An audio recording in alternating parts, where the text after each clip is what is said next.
So go up to Tennessee. They have like quarter comics. We have quarter bins and methamphetamines. You do some meth, you can look for comics for a long time. Jesus Christ! Oh my God!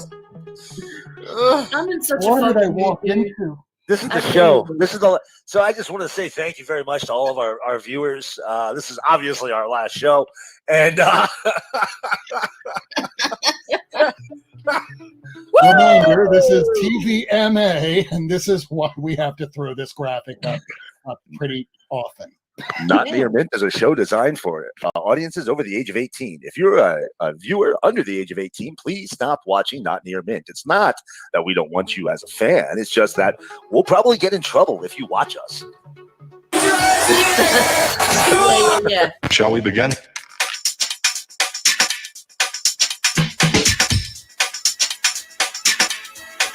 Let's begin.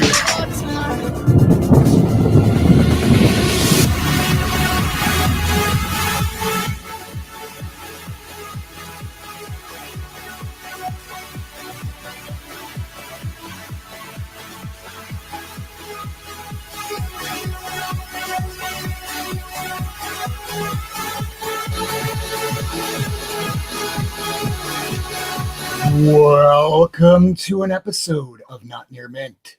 It's episode 67, and I think that I'm live, or at least I hope I am. We have a very special guest tonight. I misspelled him at the very beginning of the banner, but I will have that corrected for future episodes. But we do have a special guest. His name is Stonie Williams. He is the creator of Villainous. He has a little section and a new book coming up for Oz, and we're going to talk to him tonight. So let's bring in the entire cast of Not Near Mint for episode 67 on New Comic Book Wednesday.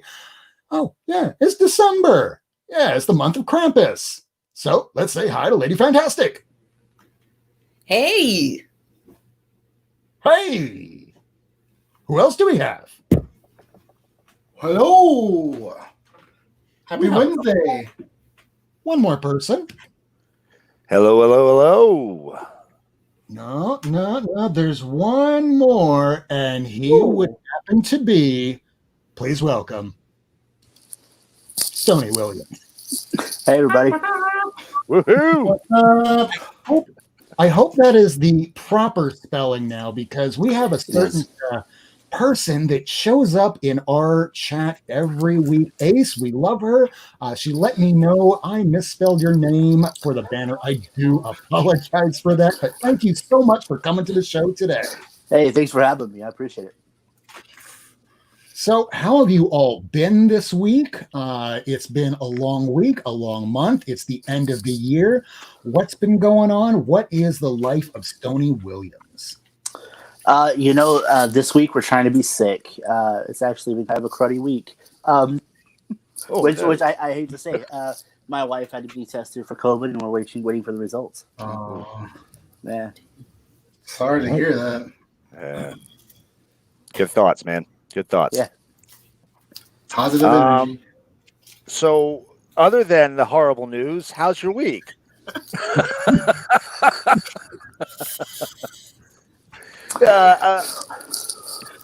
we get some good news, please? Didn't that just end this week? Or was that the end of last week? It was end of last week. It's been over about a week now. A week yesterday, I believe. Cthulhu Invades Oz. It was a really, really cool book. Over 140 pages, 54 indie comic book creators came together to tell the story of Cthulhu invading Oz. And we had a great time. I had an incredible experience. I was actually a colorist on that book instead of a writer. But I will be writing a story for the sequel, Cthulhu Invades Wonderland. Ooh. Well, you've already sold me. I'm not even gonna lie. You give me something. You give me something bad. That's true. But if you give me something bad happening to Wonderland or Oz, I am all about it. Yeah. Why do you think most of us collected almost every single issue? And I say almost because I kind of forgot about one or two of I Hate Fucking Fairyland. Oh yeah, that was good. Yeah. You love seeing messed up fairy tales. Yeah. Oh my gosh, the first issue, the moon, the poor moon. Have you ever seen Stonie? Have you ever seen the old DC book for Captain Carrot? You familiar with Captain Carrot at all? Vaguely, yes. Not Okay. overly, but yeah. So as the series came, maybe a year or so after the series came to an end, they ended it when they started Crisis on Infinite Earths, and they came out with a 3-issue miniseries that was Captain Carrot and his amazing zoo crew in the Oz Wonderland War. I shit you not, that's the name. And there was literally a war between Oz and Wonderland. And this book is, I mean, you take those two creators and you put their creations together, and they kind of jibe up when you think about it, but they both have an element of darkness to them that, it's kind of an underlying tone throughout both stories, but it's a different type of darkness, and then you have, a cosmic carrot powered rabbit jumping in to save the day with Captain Carrot. And his animal crew. All I'm saying is I highly recommend reading it if you can track it down. It's not the easiest to come by, but it's a fantastic series. It sounds like it's worth hunting down.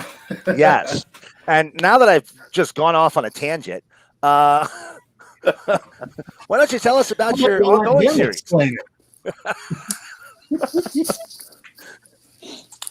I broke up a little bit. You were asking about Villainous, right? Yes, yeah. Why don't you go ahead and tell us about the one that's going on right now? Yeah. So Villainous out on shelves right now. This is issue 1. Issue 2 just came out. It is about a sidekick named Tilly who joins the premier superhero team for their world, the Coalition of Heroes, as a sidekick. And she quickly learns that the life of a sidekick isn't quite as glamorous as she expected. She learns some things she wasn't meant to hear, and things kind of snowball for her from there. You do such a better job explaining that book than I do. It sounds like you picked this before. It's like you wrote it. I would hope. I'm glad. Thank you for saying that, because I actually feel terrible about pitching this book. Like, people say, "What's the book about? What's it like?" And I immediately lock up. So thank you. No, you did a great job. It's like I said, it's spot on. So you got that going. So the art on this one is kind of got a little bit of a cartoonist flair to it. Have you worked with this artist before? No, I haven't. Jeff Zadinsky worked with Anthony Cleveland on Show's End. Which was another talent hunt winner the same year I was. And we had some complications with some artists in the beginning, and things got kind of delayed a little bit. And Jeff had just finished up Show's End, and they knew they couldn't let him go. So they asked him to come in on my project and draw Villainous for me. And I couldn't be happier with it, to be honest. He really elevated the book. I mean, he makes me look good, to be honest. Like, I was blown away by his expressions and the attention to detail and the things he adds in the background. I've said this a million times, but even I have read the book multiple times now, and I notice something different in the background every time I read it. Like, it was probably the 3rd or 4th read through of the first issue, and I was going, wait a second, is he eating that guy? I think he's eating that guy back there. So I feel really lucky to have Jeff on this book for sure. And I was talking to you before the show started. The colorist who's working on this, I mean, it's popping. I mean, almost all of it looks like a piece of a hard candy you want to pick up and put in your mouth. Yeah, Joel LaFuente really knocked it out of the park. Yeah. Kirk, you had some of the books there. You wanna hold those up real quick for anybody? We've been getting them. We've been showing them. I love the story. Each issue as it came out. So we've definitely been talking about him. Oh, and he's frozen. If you No, You're good. You want to hold that open? Just give the audience a little look at the art there. Yeah, I love those facial expressions. Yeah. That's fantastic. Very expressive. Without going way over the top. It's because it's easy to do in a cartoony style like that. Sure. Be a little over the top. There we go. Here's another one. Oh yeah. That's a great expression. I love this expression. Like, excitement! I'm gonna be a superhero. Absolutely, yeah. Jeff really, really captured what we were going for there, and I love how expressive he makes Tilly, and as the series goes on, you get to see a lot of emotion from her, and so it was really awesome that Jeff was able to capture that way. Yeah. So did you grow up like I'm sure you probably grew up a reader, like of comics and stuff, or no? Yeah, actually, my mom worked at a comic book store when I was a kid, Starbase 21 in Tulsa. Wow. And so, on weekends we hung out there. If we had a doctor's appointment and couldn't go to school that day, we hung out at the comic book shop with Mom. And it was a very rough childhood. It was bless your heart. Yeah, I thought my mom was cool. Like, you win in the mom department, right? Usually, I know. My mom's pretty cool. Lame. That's a cool mom. That's very cool. Yeah. Oh yeah. And did you get all kinds of cool ass comics because of it? Absolutely. I collected, the Nightfall and Death of Superman right off the shelves, and I had one of the comic books I read that I read till the cover fell off was the first Green Lantern Quarterly. Actually, one of the gentlemen that worked there was R.A. Jones, who wrote the Protectors and the Ferret for Malibu Comics. No shit. Those were some. He went on to do some stuff for Marvel and DC too. I ran across a copy of the Ferret the other day. Yeah, I mean that's one of the some of the first superhero comics that I collected, and so that's kind of the standard for me is R.A. Jones's writing, and when creating some of these characters for Villainous, I went back to the Protectors, and which were mostly public domain heroes. Yeah. And, so it was kind of, I mean, you can draw parallels to other more current superheroes, but really it came down to the Protectors for me. So. That is, I'm going to tell you right now, that is the coolest reference I've ever heard dropped on this show, period, hands down. All right. Because first of all, you have to be a hardcore comic nerd to know Ferret and the Protectors. All right. Yeah. So just so you know, I feel an immediate kinship to you. I think we may be related. I don't know yet. I don't have the beard. We'll discuss. Let's get the My DNA ancestry kit. Mm-hmm. Right. On the order. We could all be kin. We don't fucking know. Let's just get the kits, fucking figure it out. Willing. Right? Yeah. Into this cup. Yeah. Now, Malibu was, not to get too far off the topic of you and your products right now, but let's talk about a company from 30 years ago. Malibu was, they did that book that had the bullet hole through it. Yeah, it was fucking that book. Fifth issue. The fucking... Yeah. What book was that? Ferret? That was the Protectors. That was Protectors. Actually, okay. RA did a deal where the people that came in, they could guess who it was that died in that issue, and if they guessed correctly, then he signed the book and gave it away. You got another bullet hole. Oh, wow. We have actually a compound question from Ace here. Is there a specific backstory for the non-human characters? Was Tilly ever human? Is she an alien? Or do they just exist in the Villainous world naturally? And I'll just leave the question up so you can answer that. Sure. So I have specific backstories for specific characters. Tilly was born a reptile. I hope to expand on that at some point, so I hate to talk too much about it, but she's always been a reptile girl. She was born to human parents. And I kind of left it open at this point because these are things that are so familiar to us, these tropes and superheroes and things. And so I kind of left it open for readers to make their own connections, draw their own conclusions from a lot of things, so that we could focus more on the storytelling rather than all of the backstory.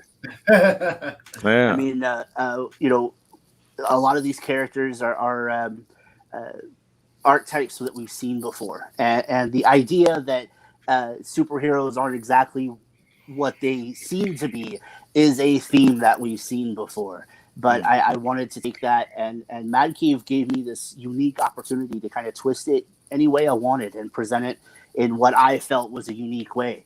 So I kind of want to just dive into that. And so moving forward, I would like to expand on that some more. I do have ideas, and it's kind of a mix of things. I mean, you've got some characters that were created and some characters that were born that way. And so, I think that's all I had to say about it right now. Nice. Nice. I was actually wondering something similar along those lines because, Tilly, that facial expression that Comics on the Mind showed there, that's like the first time I've ever felt an emotional connection to like want to be protective of a lizard person.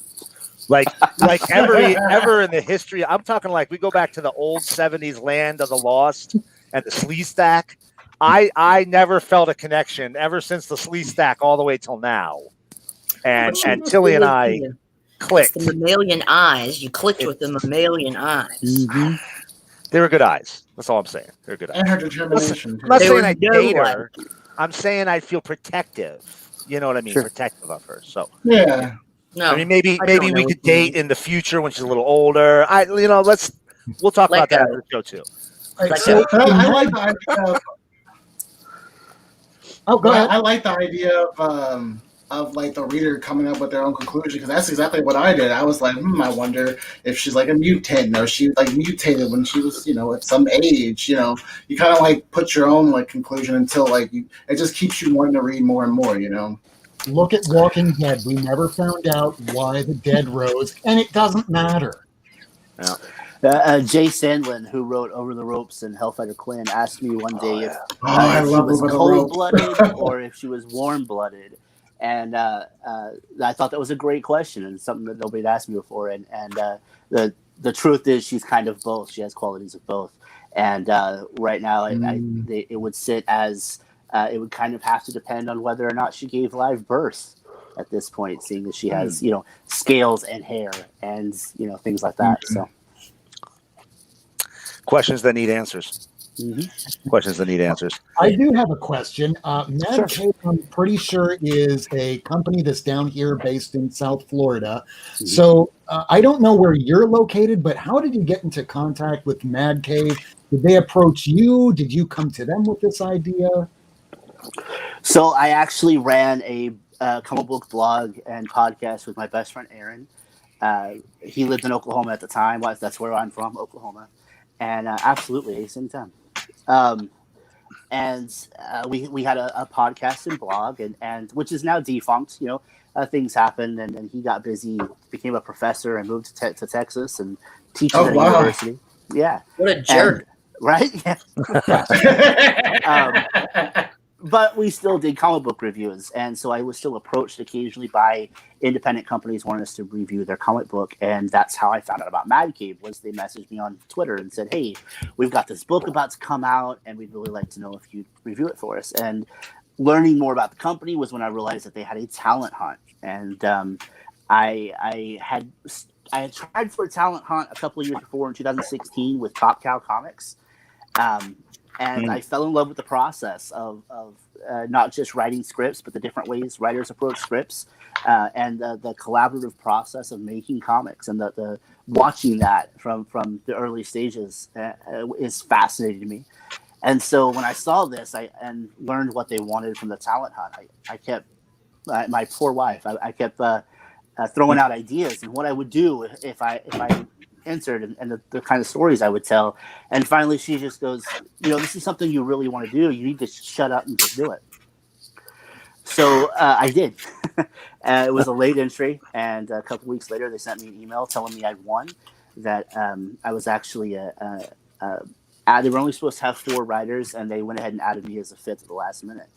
And I was so grateful and so excited. And I remember getting the email. I was sitting on the couch with my kids watching TV, and I had to read it 3 times before I believed what I saw.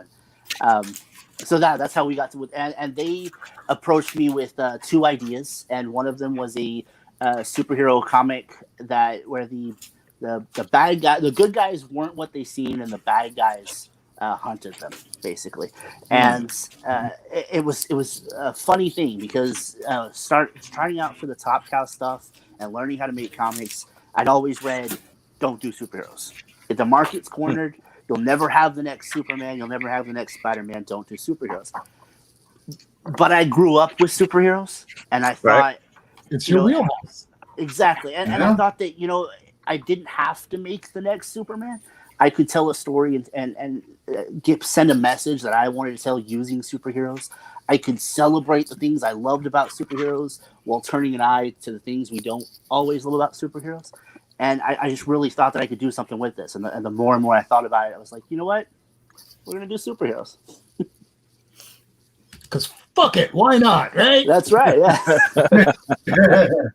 Well, you know what they say, go big or go home. That's right. Oh, and he went home. Oh, no, he's back. Okay, there we go. Hey, there you go. Just wanting to remind everybody that this is a show that is made for those over the age of 18 because we do kind of drop certain language around here. But I think people already know this by now. It's our opening theme song. Read the fucking ledger. So you know you're a creator. You've done writing. You've done some coloring. You know, if you as a comic creator, what kind of comics do you like to read?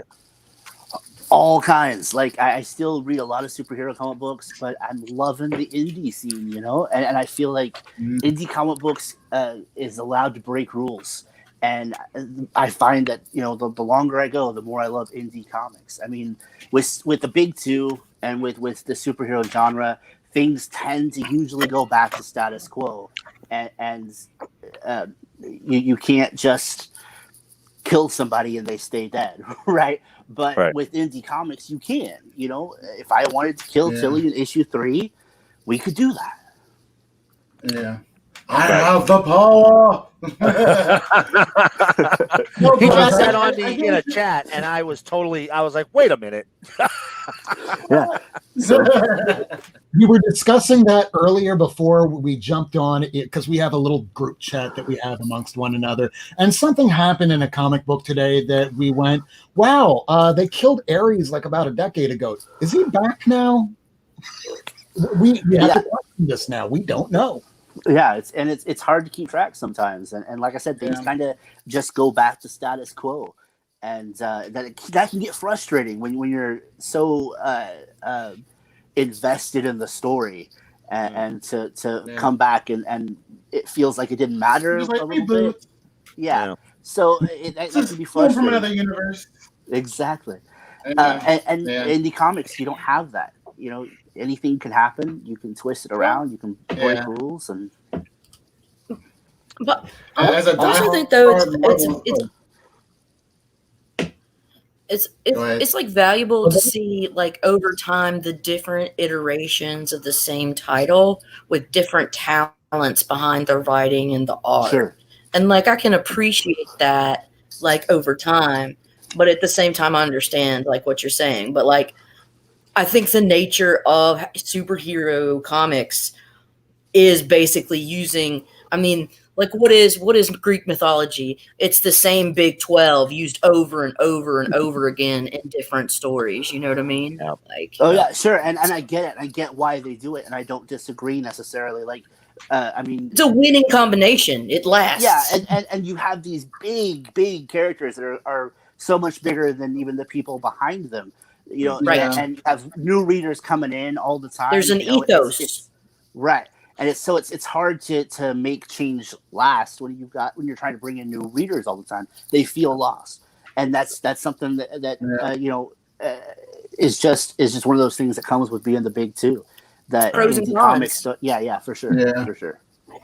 Well, yeah, I mean, look at Justice League. You know, the original Justice League series went a couple of hundred issues. It was the hottest selling book. And then, you know what? Let's put a whole bunch of like third string superheroes and Aquaman as team lead, and let's see how that book does. And we got the much maligned Detroit League. You know, and somehow they figured it out. They struck gold on the Giffen and DeMatteis, the Bwahaha era. You know, with a rather eclectic. I mean, they're pretty salt to the earth heroes now. But if you think about it, back in what was that, 88, when you had that Justice League, or 87 when you had that Justice League title come out, you know, Blue Beetle, Injustice, or Captain Marvel, you know, like just some very odd characters that you wouldn't have expected in the league, and now they're you know, they became a backbone for a couple of decades. You know, but it's very unusual that you can pull that type of complete lineup change and be successful. You know, on the writer, right? But to your point, you know, with the indie scene, with those types of books, you can create characters and throw them away. You know, I was reading a book, Black by Kwanzaa Osejefo. And you know, I know it's about superheroes in a universe where only black people get powers. And you know, I thought, okay, we're gonna get a couple superheroes, and it's like every page he was just pouring new superheroes. That I'm like, what? Yeah, where are these guys? He's just pulling these guys out of, right? You know, and I loved it. Sure, a lot of them ended up being cannon fodder, but it doesn't matter because you're just pulling them out for this story. You know, so hopefully that doesn't happen to Tilly. I'm kind of liking her. Yeah, she's awesome. Let's hope for not a psycho beginning where she dies in the first 20 minutes. No, we got pretty attached to Tilly, and I mean, we put her through some shit, but she sticks around a good long while. So. Okay, good. All right, I won't have to write you a hate tweet. I don't. Yeah, right. So Stonie, I know that you're going to be sticking around for the rest of the show. That's why we put in featuring instead of with. So you're going to get 2 opportunities to do this to let everybody know where they can find you on the social medias. You get the last word. Stonie Williams, where can people find you on the internet? All across social media, Twitter, Facebook, Instagram, ArtStation, Bald Bearded Bard. I have an ArtStation where I post the stuff that I color. And the rest of it's pretty much devoted to my writing. So. Well, awesome. And now we get to the next part of our show. What did you all pick up this week? I don't know. What did you pick up? What did you pick up? I know that you were reading some stuff digitally, Stonie. Mm-hmm. So do you want to talk about anything that came out today that you liked? Anything that you thought was life-altering? Anything that you just read? Today's Thor issue was mind-blowing. That was so good. I thought the last issue was great, but this one just dialed it up to 11. It was so good. Mm-hmm. I read Department of Truth, but I may be a week late on that. Did that come out last week? Yeah, yes, it did. Yeah, okay. That was a rough read today. That was heavy. Yeah. It was great, don't get me wrong, but that was heavy. Yeah. You felt bad for her at the end of that story. So bad. Yeah, I just got a throwaway character. Yeah. That's going to be a rough series, I think. I don't think there's going to be a lot of happy endings for a lot of people in that series. Yeah. Hey, don't tell me that. I'm about to read it tonight. It's going to be like an Italian film. Nobody's going to be fucking happy at the end. All right. Well, when they said what game, my buddy, I came into Game of Thrones like season 5, and I was just like, hey, I can't wait. Like, what about this kid? He's like, don't get attached to anybody. Good advice. No, just don't get attached to anybody. And the first season, my favorite character dead. Chopped off. Yeah, they did that on purpose. They were like, this will really fuck them up. Yeah. But we won't talk about season 8 though. Nobody talks about that. The only people that talked about it correctly was the cast of Parks and Rec in the very last episode, where they say, "Wow, Game of Thrones really went off the rails at the end, didn't it?" Yeah, very, very prescient. Very prescient. I didn't do that. And she's gone. That was her. Anything else, Stonie? Nothing that really jumped out at me today. Actually, the other thing I really enjoyed, I think, was a review copy of Vampire the Masquerade. Oh, very nice. So, yeah. Nice. Is Seeley still writing? Yeah. Oh, nice. Okay, very cool. Isn't it issue 5 now? Yeah. Wow, that came out fast. Yeah. It's almost like they had a story written and were ready to produce it. It's amazing what comic creators can do when they have their work done before they start printing the books. Thank you, Cammy, and thank you, A, for letting Cammy know if, what she just said. Damn, Cammy. Harsh. Yeah, a little bit. But that Ace, she's savage. That's true. Savage as fuck. But she's not sexy. It's this young woman right here. Look at what Lady Fantastic got. Dude, my best friend sent me this. So I'm a huge fan of Gilda Radner, and my best friend sent me a Gilda Radner like doll page, like doll, So cool. paper doll. So here's Gilda. There you go. So And cool. then you can like there's this, but it's made by Avon, and here is her classic Rosanna Dana. Right. So if you see that and you watch me stop my cam, well, I probably shouldn't have done that because my thing will freeze up. But fuck it, who cares? I'm still going. So anyways, yeah, but there's that. So what were we talking about? I was just Reads of the day. Show us your books. Yeah. Show us your books. You got so these are just the books that I picked up today, and I'm really not. I'm kind of over the symbiote shit, but that doesn't mean that I'm not an asshole and buy it anyway. Oh, But I decided I'm going to call this. This is called Back in Ass, the love Momo it. variant. Love it. Back in Ass, the Preachy Momo variant. So, I got that. I'll buy a book I won't even read for a Peach Momoko cover. No, this is Preachy Momo. So Preachy you know, Momo? Preachy Different. Momo. My apologies. I got Champions 3. Oh, No. and Rob, you switch back to I you, didn't do anything.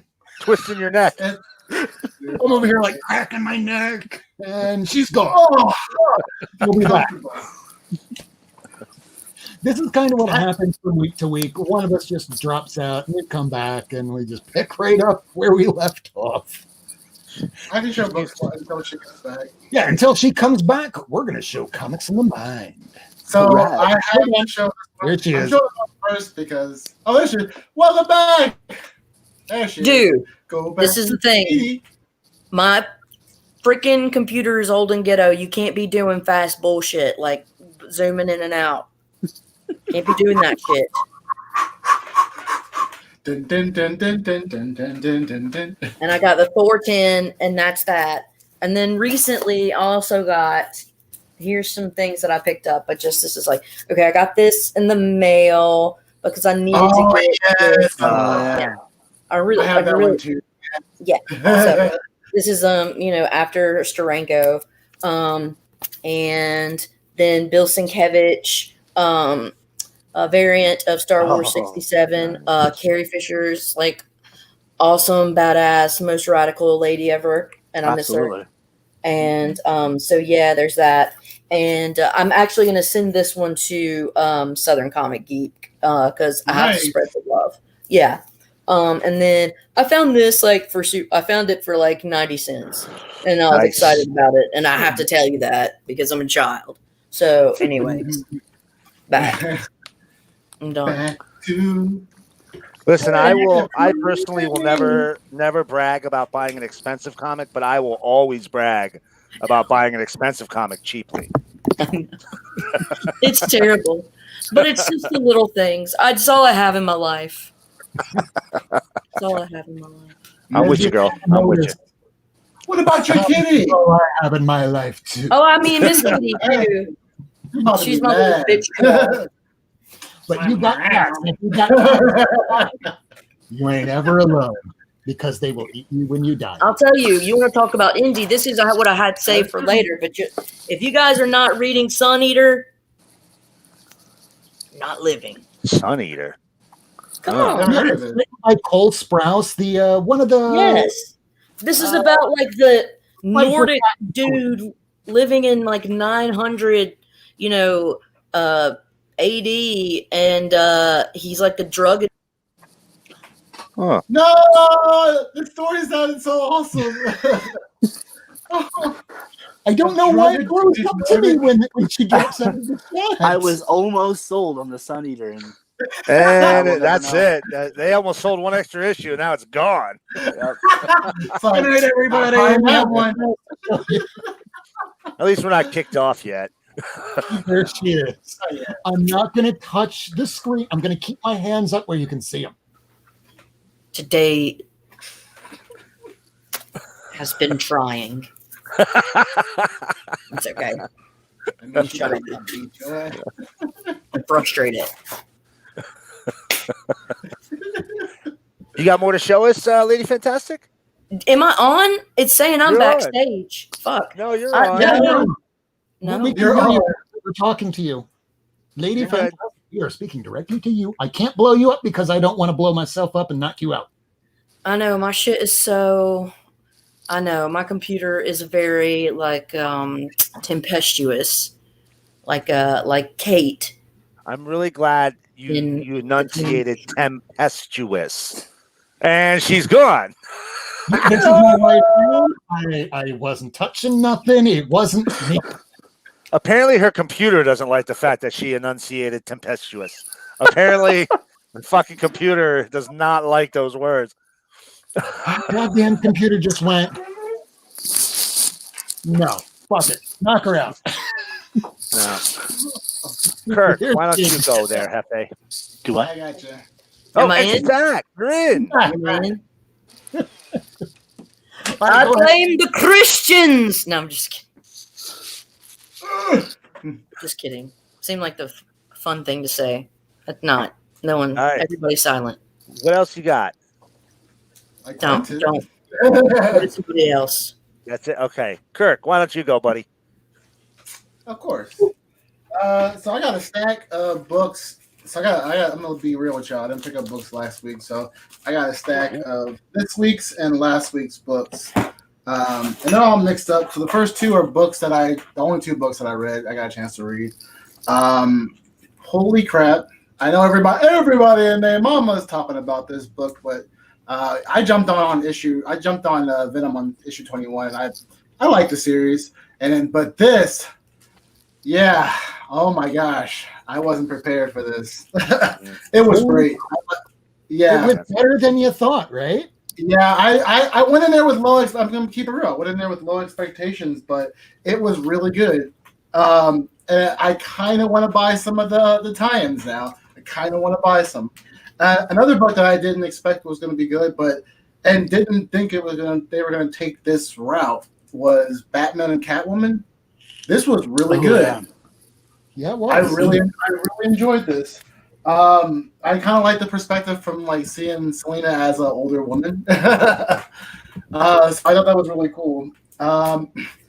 This is next on my read pile. I am loving Far Sector. You guys know I'm reading Far Sector. It's great. If you like mysteries, detective, kind of unsolved mystery kind of things, in a faraway galaxy at the edge of the universe. I'm kind of surprised you didn't pick up the variant cover because that has the woman on it that's we'll just call it a little curvier. I did not see it. Well, I remember my LCS is closed, so it's I kind of it's what I get is what I get from online. I don't really get a chance to look. So, but I gotta look at. I'm gonna have to look for that one. So I also picked up Justice League Endless Winter. I heard it was pretty good. So I thought I would pick it up, and then my LCS, one of the workers there, shout out to Kevin, he's awesome. He's like, dude, you read? He's like, check this out, and I'm like, whoa! I loved Wonder Woman Dead Earth, and this is the same artist that did it. That did the art in the book, and a lot the art's controversial for a lot of people because not a lot of people liked it, but I personally liked it, and yeah, it was great. I haven't read it though, but Dead Earth was a phenomenal story. And then I got Hellblazer. That one 12. was so good. I just read 11, and I'm like, holy crap! 10 blew my mind. Issue 10 blew my mind. I was just like, oh my god! Is that the end of the series? That's it. 12 is it. Yeah, 12 is it. You got to read it. What an ending! Yeah, I know. And remember, everyone, it's it all- wasn't canceled. They just didn't pick it back up for a new story arc. Okay. So I just So thought it that- was going to be a 12-part series. yeah. No, apparently, creator said he had a pitch for a second story arc, but they just didn't pick it up, unfortunately. I'm still wondering what the hell's up with Shang-Chi. They could have just kept that as an ongoing. Instead, they're going to end it at issue 5 and then restart with an ongoing. That's It dumb. doesn't make any sense. Guess who's not going to be picking up that ongoing and has 2 thumbs? This guy. Yeah. Yes, guy. Yeah. What else you got? I got Batman Detective Comics. This is 1031. Yeah, 1031. I'm an issue behind, but the series has been pretty good. Like, I'm not the hugest DC fan, but Batman and Detective has been like the most consistent things I've been reading. And I thought I took this off my my pull list, but I guess I'm still reading it. Conan the Barbarian, issue number 16. I'm like, this is like your Flash series, Rob. I have the whole series, but I have not read a single one except for the issue 1, which is not that bad. You're gonna pick it up and read it, and by the end, you're gonna be like, "This is my favorite series. Why the hell did I dump this? What the hell's the matter with me?" I know, That's right? my likelihood. Happens to me all the time. Here's issue number 3 of the Department of Truth. I have to read the issue number 2 and issue number 3, so I can know what you guys are talking about. Here is Savage Avengers. I don't know if too many people read this, but I personally love this. I love that Conan is in the Marvel universe, and I love how like they're bringing Kulong into the whole thing again, because he was in there with the X-Men,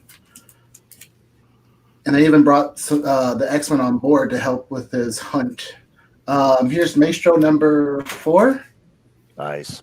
Holy crap, the story's been really great. Hercules is I love Hercules. I want his first appearance, but he is I hope Maestro messes him up in this. Oh, you haven't read that issue yet? I haven't read 4, but I read 1 through 3 already. 4 gives you some good action. Okay, cool. Right. I'm gonna put that on the top of my read pile then. Hey, and then Kurt, I'm loving. What's up, Kurt? Are you talking about this? Oh yeah, I'm talking about that. Hulk Nuts, which I'll be showing on Lady Fantastic Show on Friday. Back to Kurt. Nice. Not Hulk nuts, but No, on product your from. Maybe if we're lucky. I mean, he's pointing down and saying Hulk nuts. So I'm just saying. not these Whoa! nuts. That nuts. I'm nuts. I love that clarity. Thank you. So here's another one of my favorite indies right now, Undiscovered Country.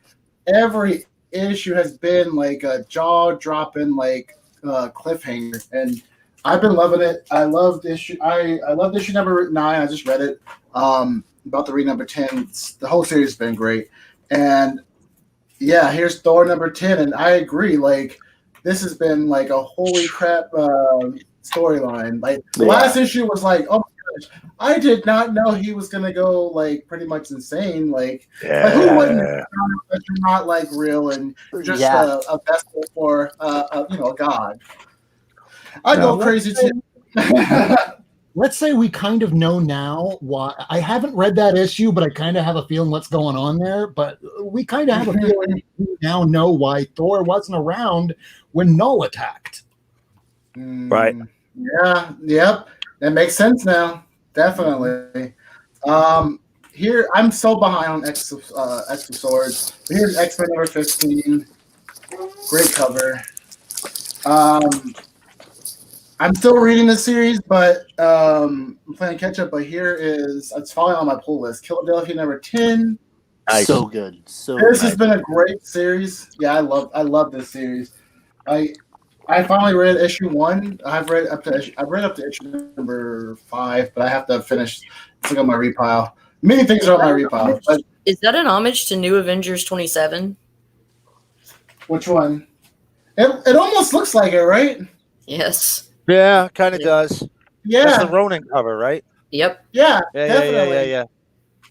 That would be interesting to find out if that was like yeah, that's cool. Intentional or unintentional? And yeah, exactly. That stole the word right out of my mouth. Subconsciously inspired.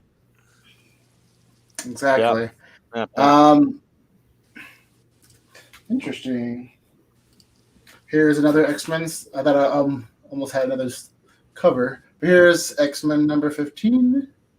The other one was Excalibur, sorry. And shout out to Lady Fantastic because I had to grab this. Woo! Oh, yeah.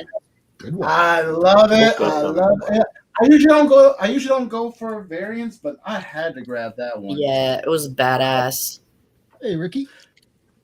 What's up, Peachy Ricky? Jam on that one, right? Yeah. Here is Batman 104. The series been pretty good. I like really 103. I like the new villain, the Mirror. He's pretty cool. Here's Batman Adventures Continues. This has been really good. They turned that into an ongoing, huh? I guess Yeah, so. Picking it up. Yeah. I'm glad. It was supposed to be a mini, and it looks like they're just going to keep on going with it. Sales must have been through the roof. Yeah, I was thinking the same I thing have a lot about. of fans. Yeah, well, I mean, I think there's a lot of fans for it. That's all. Yeah. And then here's a really cool variant of Department of Truth. Nice. There's issue number 2. I need to read. Department of Truth is another series that's doing surprise variants.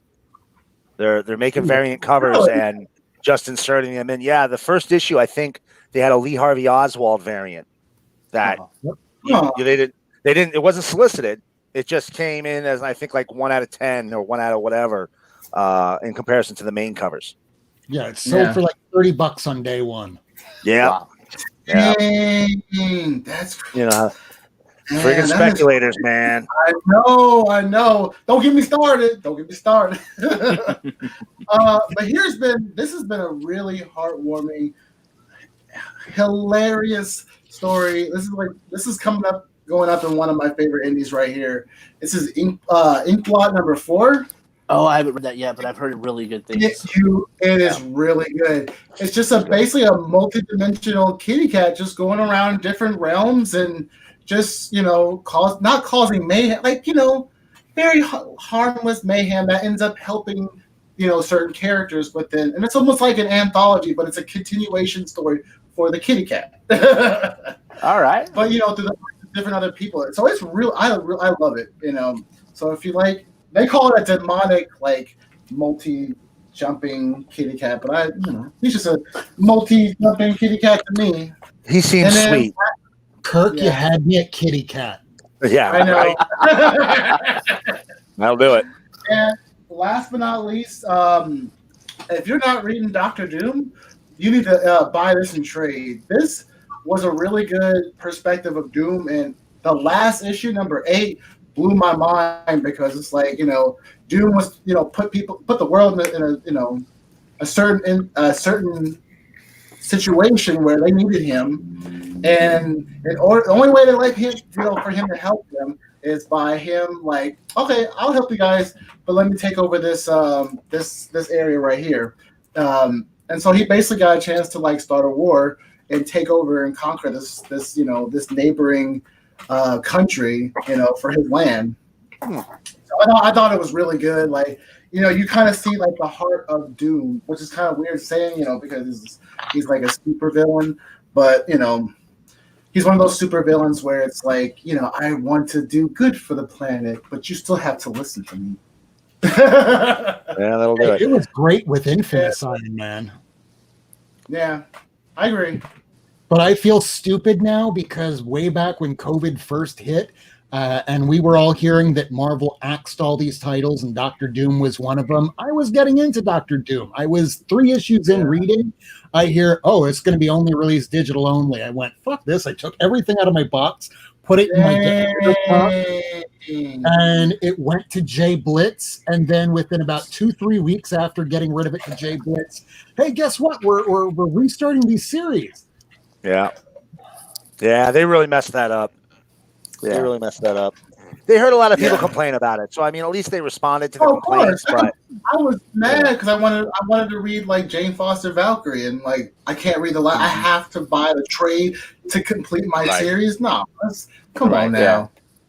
Yeah, that was and dumb. Solicits in all the Marvel issues today for, I guess it's Ride of the Valkyries by Jason Aaron. Yes, I saw that. I was just going to bring that up. Yes, I can't wait. I'm getting that one. I love Jane Foster Thor. Yeah. So do you have any more books? No, that's it. That's all I picked up this week. So take it away, Miracleman. All right. Okay, over to you. All right. Now, I'm going to tell you something, guys. This week, I bought a good amount of comics. There was some Black Friday sales. There was some other things. I got a couple of Kickstarters in this week, which I'm going to show you first. First up, we got a Maybe Someday from a Wave Blue World. Oh, nice. Gorgeous book. The great stories, fantastic creators. My homegirl, Renfamous, has a story in here. Yes. It looks like futuristic Waterworld. All of these people, Eric Palicki, Matt Miner, and Wendy Chin and Tanner, these are great comic people, period. They're great comic people. They put out phenomenal books. Anything a Wave Blue World has put out has my 100% recommendation. Yeah. Phenomenal books. Next, we got, and I have been itching for this one. Mahdi, Once Upon a Time in the Future. Oh, that's gorgeous. Duncan Jones, Alex DeCampi. It's a weird size. It's a weird size. Look at that. Weird. It's not a standard trade. What's that? So it's like the size of TMNT Ronin, so we have to get a damn magazine. Yeah, but it's like 200 some pages too. Ooh. And it's a different artist like every few pages. Okay, you know what? Fuck it. Just stick a board to the back of it and saran wrap the motherfucker. There you go. So this book, I think on launch, the day of launch, this one hit $100,000. Like everybody on the internet bought Mahdi the first day. And I don't know what it finished at, but I know it finished well. Great book. I've enjoyed it a lot so far. All right. Now for our new books. Miracleman, you have a question from the audience. That hasn't happened quite yet, Ace. So Ace's question, everybody, was tell us how you found Detective Comics 27 while on a 12-day bender in Arizona. Now listen, I get some good deals, and you're going to see a couple good deals come out of this box. But it's all you gotta really hustle. You gotta really hustle. He sleeps for every deal he gets. I'm a comic book gigolo. I don't know if I should admit that on the internet. But listen, I'm going to get my comics one way or another. Yeah, we know. Tales from the Dark Multiverse, Wonder Woman, War of the Gods. Listen, I dug these Tales from the Dark Multiverse the first round they did. Historically speaking, second round of things, now they're scraping the bottom of the barrel. Stories aren't going to be as good. 100% not the case. This book was written by Vida Ayala. They are a phenomenal writer. They're doing New Mutants right now. Yeah, Vida is supposed to be writing the new Children of the Atom, isn't she? Yep. They identify as their pronouns are they. They. I have no idea. Yes. I mean no harm by it. Oh yeah. Oh no. Absolutely. Yeah. Just so everybody knows, Rob didn't know. And this is how you handle it when you get corrected. You just go, "Oh, sorry about that." Know. There's so much I don't know. You see this face? This is a face of somebody that's constantly still learning. I don't think anybody minds. Because you did the right thing. Somebody said, "Oh, it's they," and then you went, "Oh, okay, they." You didn't write a 35 tweet fucking dissertation about why it's not they. Anyway, Batman 104, Clown Killer. You know it is. Yeah. Listen, I like Tinian. I'm not bashing Tinian. I might be Batmaned out. I might officially be Batmaned out. And listen, you can go on Twitter. You go on Twitter any time of the day and find 5,000 tweets that go, "Why do they make everything with Batman?" Because we keep fucking buying it. That's why. Yeah. So I might be dropping Batman. No offense, that Tinian's not as bad. I'm enjoying the art. The story's great. I didn't read issue 100 until like last week. That's how Batmaned out I'm at. I didn't. Joker's War was in my hand, the end of it, and I didn't read it. Man, I would still say out of all the titles, Batman would be the only one out of all of them. If I was going to be dropping all of them and keeping one, that would be the one I'd be keeping. Yeah, but I mean, as an ongoing, it's a good series. Don't get me wrong. I just, I've been reading Batman. I feel like every week I have 2 to 3 Batman books to read, and it's like, this is too much Batman. It's just like eating pizza for so long, and it's like, I'm burnt out. So. Like, listen, I like pizza, but if I eat pizza every meal for like 8-9 years, I'm gonna be like, give me some fucking toast. All right. So I remember a review of Transformers: Revenge of the Fallen. The review was by Rob Bricken on this thing called Topless Robot from about a decade ago. He made a good point. So in Revenge of the Fallen, it starts out like 20 minutes of just here's the story, and then 2 hours of an action scene. And I don't mean scenes, I mean a 2-hour-long action scene. And it's like, you know what? I like eating cake. I could eat it for like 2-3 minutes, maybe 5. Right. After 10, I like cake still, but it's not as good for the first 5 minutes or so. Right. 20 minutes, stretching it at 2 hours is too much cake. And that's where we're at now. Too much Batman cake. Yes. Yes, everything is cake, including Batman. So here we got Justice League Endless Winter. I didn't get that Daniel Warren Johnson, although I do enjoy his work. Superman's head looked like a cracked open fucking pineapple. It was cool. It was cool. It just threw me off, so I got the regular cover. Thor 10, what a mind fuck. Even that cover is gorgeous. Like it is. Yeah, I agree. I can't wait to read it tonight. Strange Adventures 7. Listen, you can have Doc Shaner to draw anything, and I'm gonna buy it. Sure. Now you're adding Mitch, and I know I'm gonna say this wrong. Stoney, do you know how to say Mitch's last name? Garrett's? I do, but I'm not gonna tell you. You son of a bitch. Is it fuck it. Mitch and Tom King.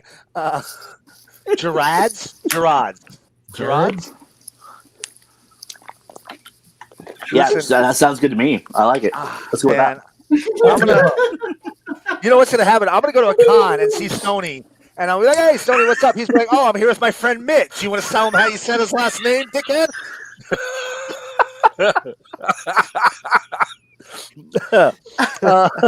So anyway, I like Mitch a lot. I like Mitch a lot. Absolutely, yeah. One of my favorite Twitter follows. He'll just be happy you're buying his books instead of. That's true. Yeah, man. You want to talk about a dude that just seems to love what he does? That cat loves what he does. Deceased. I had to get the Shazam poster, homage cover because it's Mary. And here's the one, man. The one everybody's talking about this week. Oh yeah. Ooh. Good issue.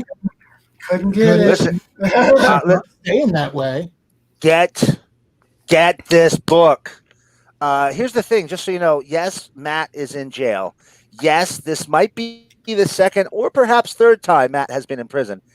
And yes, that is a special custom ordered Daredevil mask that the prison had to issue him because there's a law in the Marvel U that if you are arrested as a superhero, you can maintain your superhero identity in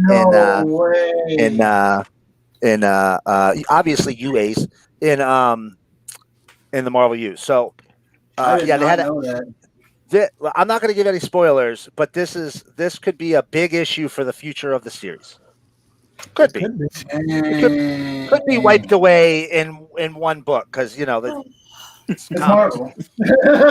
Yep. I got out of the bag. We all know now that Elektra takes on the Daredevil mantra, but really, do we want a female Daredevil, or do we want Elektra?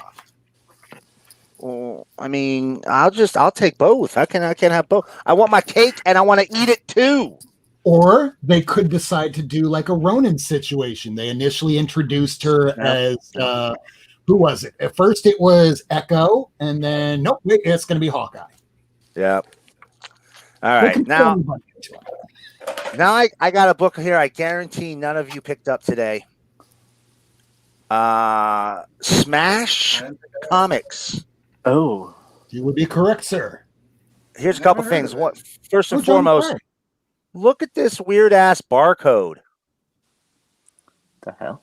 Oh Did wow! Here's your answer.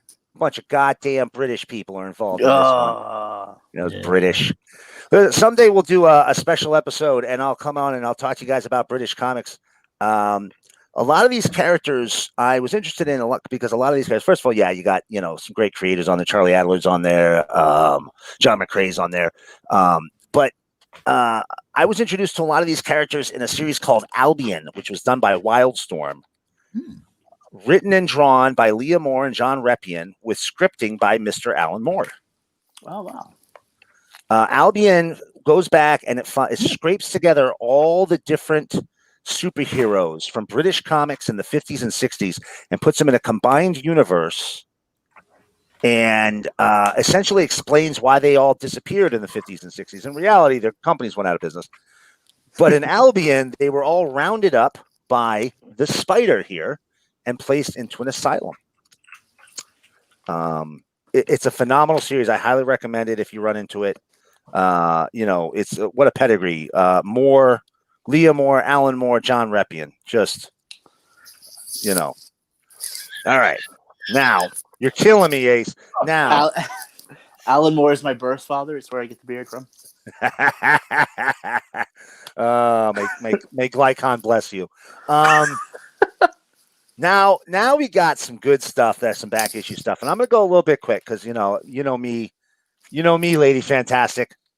I'd be talking. She won't be able to respond because it's back to just the four of us. Oh no. God damn internet. I'm nowhere near as exciting or beautiful as Lady Fantastic, but I am going to try in my best. Catwoman 53 with a beautiful Adam Hughes cover. Wow. And in case you think I just like Adam Hughes and pretty butts in skin-tight clothes, I also like Darwin Cook's work on pretty butts in skin-tight clothes. Yeah, for sure. So there's Darwin Cook's Catwoman number 3 there, Brubaker. If you guys didn't get this series, it's like Jack Kirby work, man. They ain't making no more. Mm-hmm. And everything Cook drew was gorgeous. Oh, absolutely. Everything. Bill and Ted's Excellent Adventure. Guys, this one's a pretty recently hot book. Might have dropped off since the movie came out and didn't really do a whole lot. Very tough to come by, this book. Very tough to come by. It was published by DC, but I think it came with a VHS release. So you had to buy the tape, the video cassette, to get this.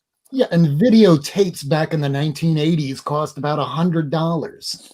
Well, this is like 88, 89, so they were more affordable, but they didn't come out in great shape. If you were trying to buy videotapes like from a video store way back in the late 80s, they were expensive as shit. It wasn't until like early 90s that videotapes could be bought for like $30 or so, kind of like how DVDs and everything else up to today.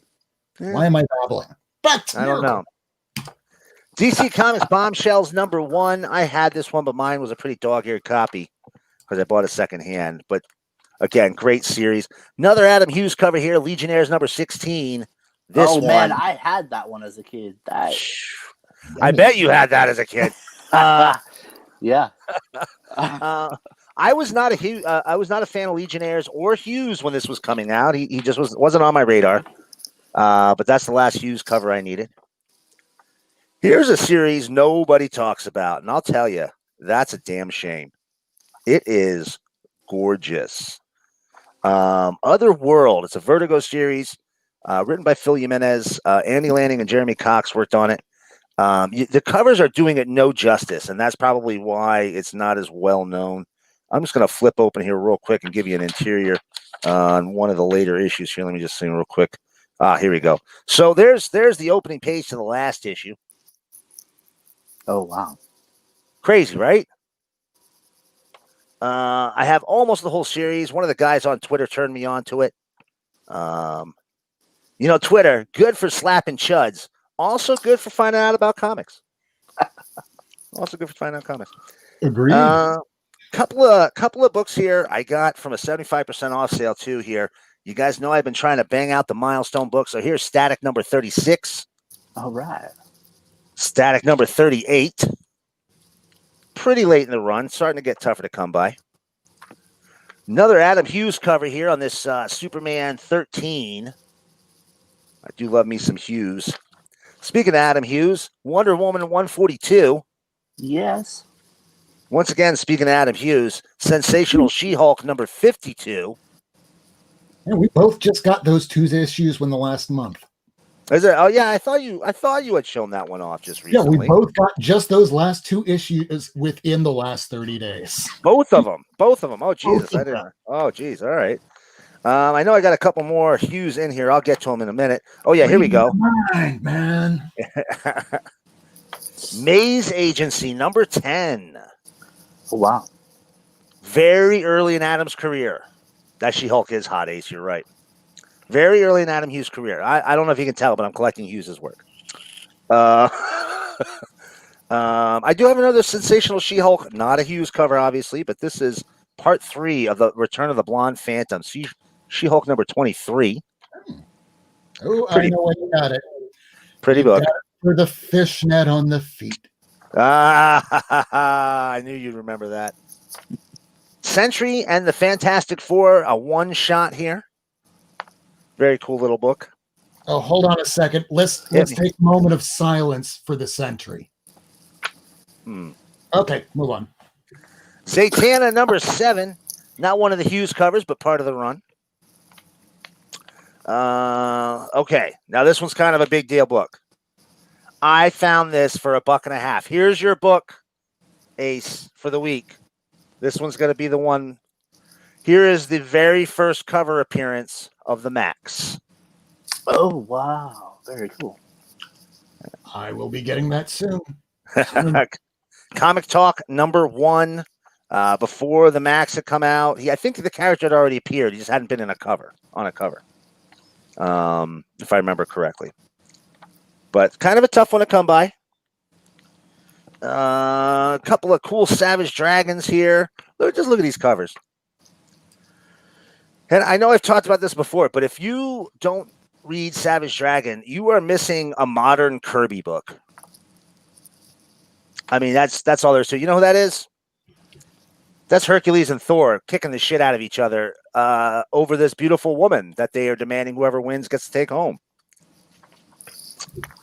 Speaking of Black, here's a couple from the follow-up series. Black AF, Widows and Orphans. And Black AF, Devils Die. Very cool. Got a Steel Sterling here from Red Circle. That's number 4. That's actually the first issue in the series. Because Archie was weird and they would do numbering like, I don't know. They do weird shit. I don't know what's up with them. Dave Stevens, Rocketeer Adventure Magazine number 2. Oh, big fan of the Rocketeer. I just sent Rob the first 3 issues. 4. You had the first one. I sent you 2, 3, and 4, right? Of the series. A fan of Rocketeer, you say? Yeah. Oh. Yeah. He gave me the issues 3 of Star Slayer. I had 2, so he gave me the 3, the issue 1 and the issue 2. Pacific Presents. On my own, I just picked this one up for $15 on eBay. This is probably the most I spent on all of them. Yeah. And then I got in a lot, issues 1, 2, and 3 of the Rocketeer. So as you can see, I'm working on my David Stevens too. Mm-hmm. Nice. Back to Miracleman. Now, I'm going to run through some real quick here. We're going to show you some super small press stuff. You know, people nowadays, small press, you know, is Kickstarter, really, right? That's what that's what people do, you know, it's self-fun. But you guys remember what it was like in the 80s and 90s. Small press meant low production values. Totem, sign of the War Dog, I think it is. Wow. This is Alpha Productions. Funky book there. Here we got another one. Again, Alpha Productions. Eternal Thirst. She's thirsty, all right. She's a vampire who kills Nazis. This is like the second vampire who kills white supremacist book I've seen in like a month, and I am all about them. Yeah, I'm sold. Like, right? Here's a little oddity that's kind of tough to come by. Everybody's familiar with Dave Cockrum's Futurians, right? You don't know Futurians? It sounds familiar, but I couldn't like. So he did. He did a Marvel original graphic novel for Futurians. He then went off and did his own 3 issues and his own imprint that died. And then 10 years later, he did this one shot that came out from Aardwolf Publishing. Huh. Wow. All right. Black and white, where he finishes the Futurian story, which is basically about giant psycho bugs. Picking it up, Bates. Here we got Adventures of the Aerobic Duo Spandex Tights. Yes. Now, this book is quality. Okay. I don't know if you can tell, but her outfit very tight. And that's the best I can tell you about the story. So this is weird. I found this. I literally laughed out loud. It's He Said, She Said Comics presents number 3. It's a flip book. One side, the Jennifer Flowers story. Oh yeah. The other side, the Bill Clinton story. And I shit you not, ladies and gentlemen, there is a full color centerfold. And that full color centerfold is Hillary Clinton. Oh my. Wow. Oh, wow. This alone makes you want this, doesn't it? It does. Like, the question, how many people are going to be spanking it to Hillary Clinton tonight? I don't know, but I'll give you one more look so you can freeze frame it, everybody. Here's your screenshot. There you go. Take your screenshot. Hilla the Hun. She's actually not that bad looking there. You know, she's looking all right. She's looking all right. So, and I got a little smattering of corporate comics here, you know, common stuff. But a couple more really cool ones I got, super cheap. Just going to show them off real fast. Turtle Soup number 4 from Mirage. ooh. This one I really love. Atlas Seaboard, the really crappy publisher from the mid-70s, lasted 1 year. It was run by Stan Lee's brother. It had like every great creator. It had Wally Wood did work there. Chaykin did work there. Larry Hama did work there. Lots of creators. They came back and they published their characters under Arden. Oh my God. Under Arden Entertainment in the early 2000s. And this here is Wolf. He was Wolf the Barbarian, and they had another book back in the day called Police Detective Lomax. Lomax is featured in this one.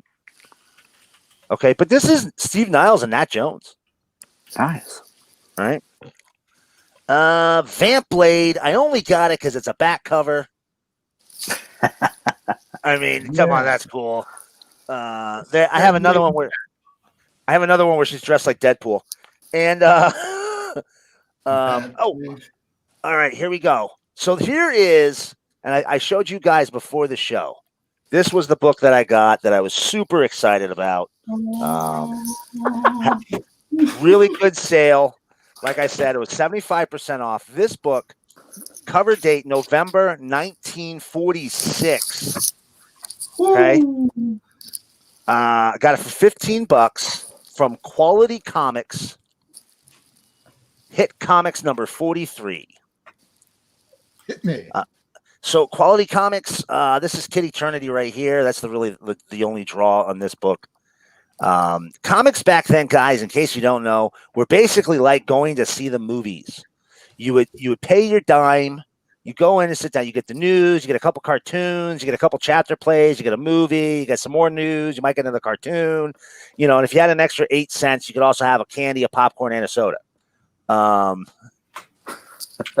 that's essentially what the comic is. It doesn't give you the candy, the popcorn, and the soda, but it's like 6 different stories, and none of them are similar. You get this, which is almost superhero-ish. It's adventure character, but then you get a funny animal book, a story. You get a little bit of a comedy, all kinds of different stuff.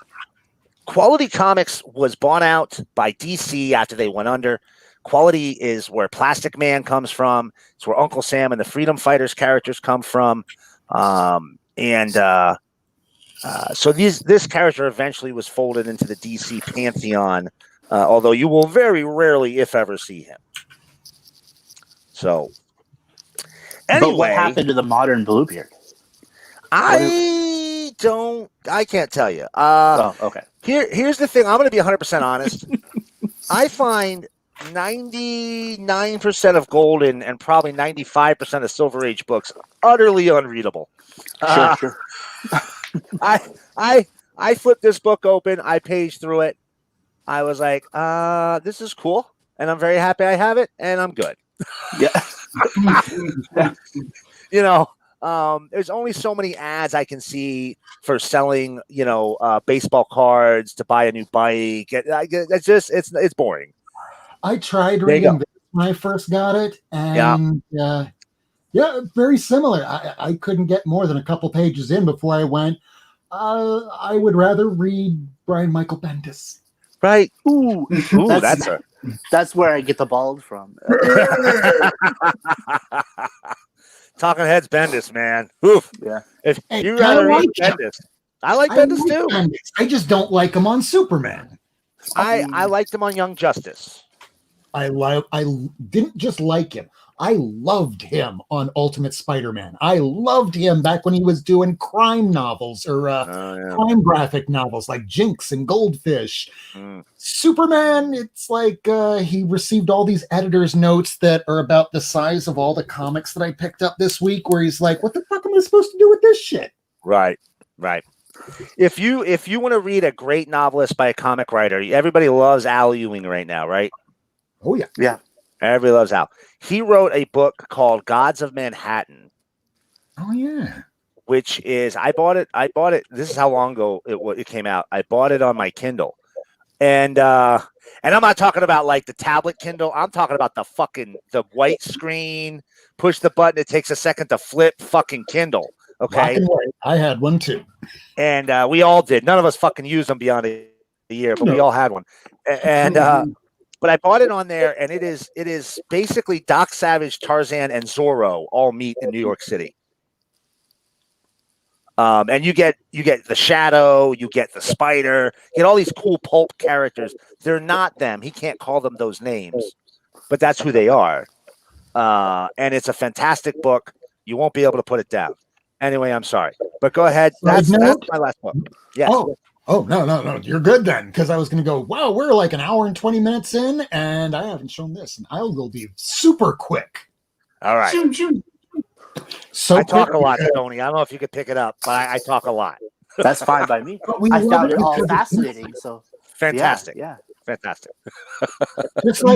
Just prior to going live here, Hialeah Raul does a broadcast down here in South Florida, and he had Magic Lasso on.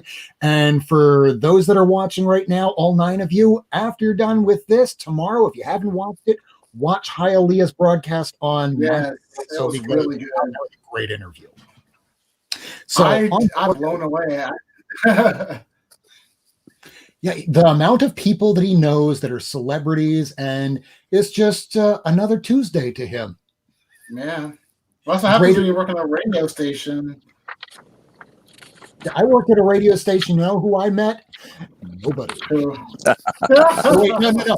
I did meet 2 people, but none of y'all know who he was. Neil Rogers and George Rodriguez. Those are local personalities where Neil Rogers was a gay shock jock back in the 1980s when that was way before Howard Stern. So he was huge in Miami and South Florida and Broward, but no one else in New York and California knows who he was. So no one cares. Neil Rogers, wasn't that the name of the TV broadcaster in Trailer Park Boys? Mm-hmm. Yeah, you know what I'm talking about, Stoney. I saw you. I saw the recognition in your eyes. I love that show. Anyway, yeah, I think the last time you saw him, he got. You know what? I'm not going to talk about that scene. Rob, why don't you show us your books? Show us your books. Yeah. Okay, so let's get to the books. What is in this goddamn briefcase? So again, this is another one of those weeks where I got way too much that will fit in a briefcase. So let's just cut right to it, shall we? Oh, camera too. Fancy. Yeah, new camera and everything. So for the one person that gave us the downvote, first, I'd like to say thank you for watching. But second, I'd like to give you this. If you'd like to come back, let us know who you are. I have this for you. It is a nice big bag of dicks. Yes. So it's yours if you want it. So, what did I pick up this week?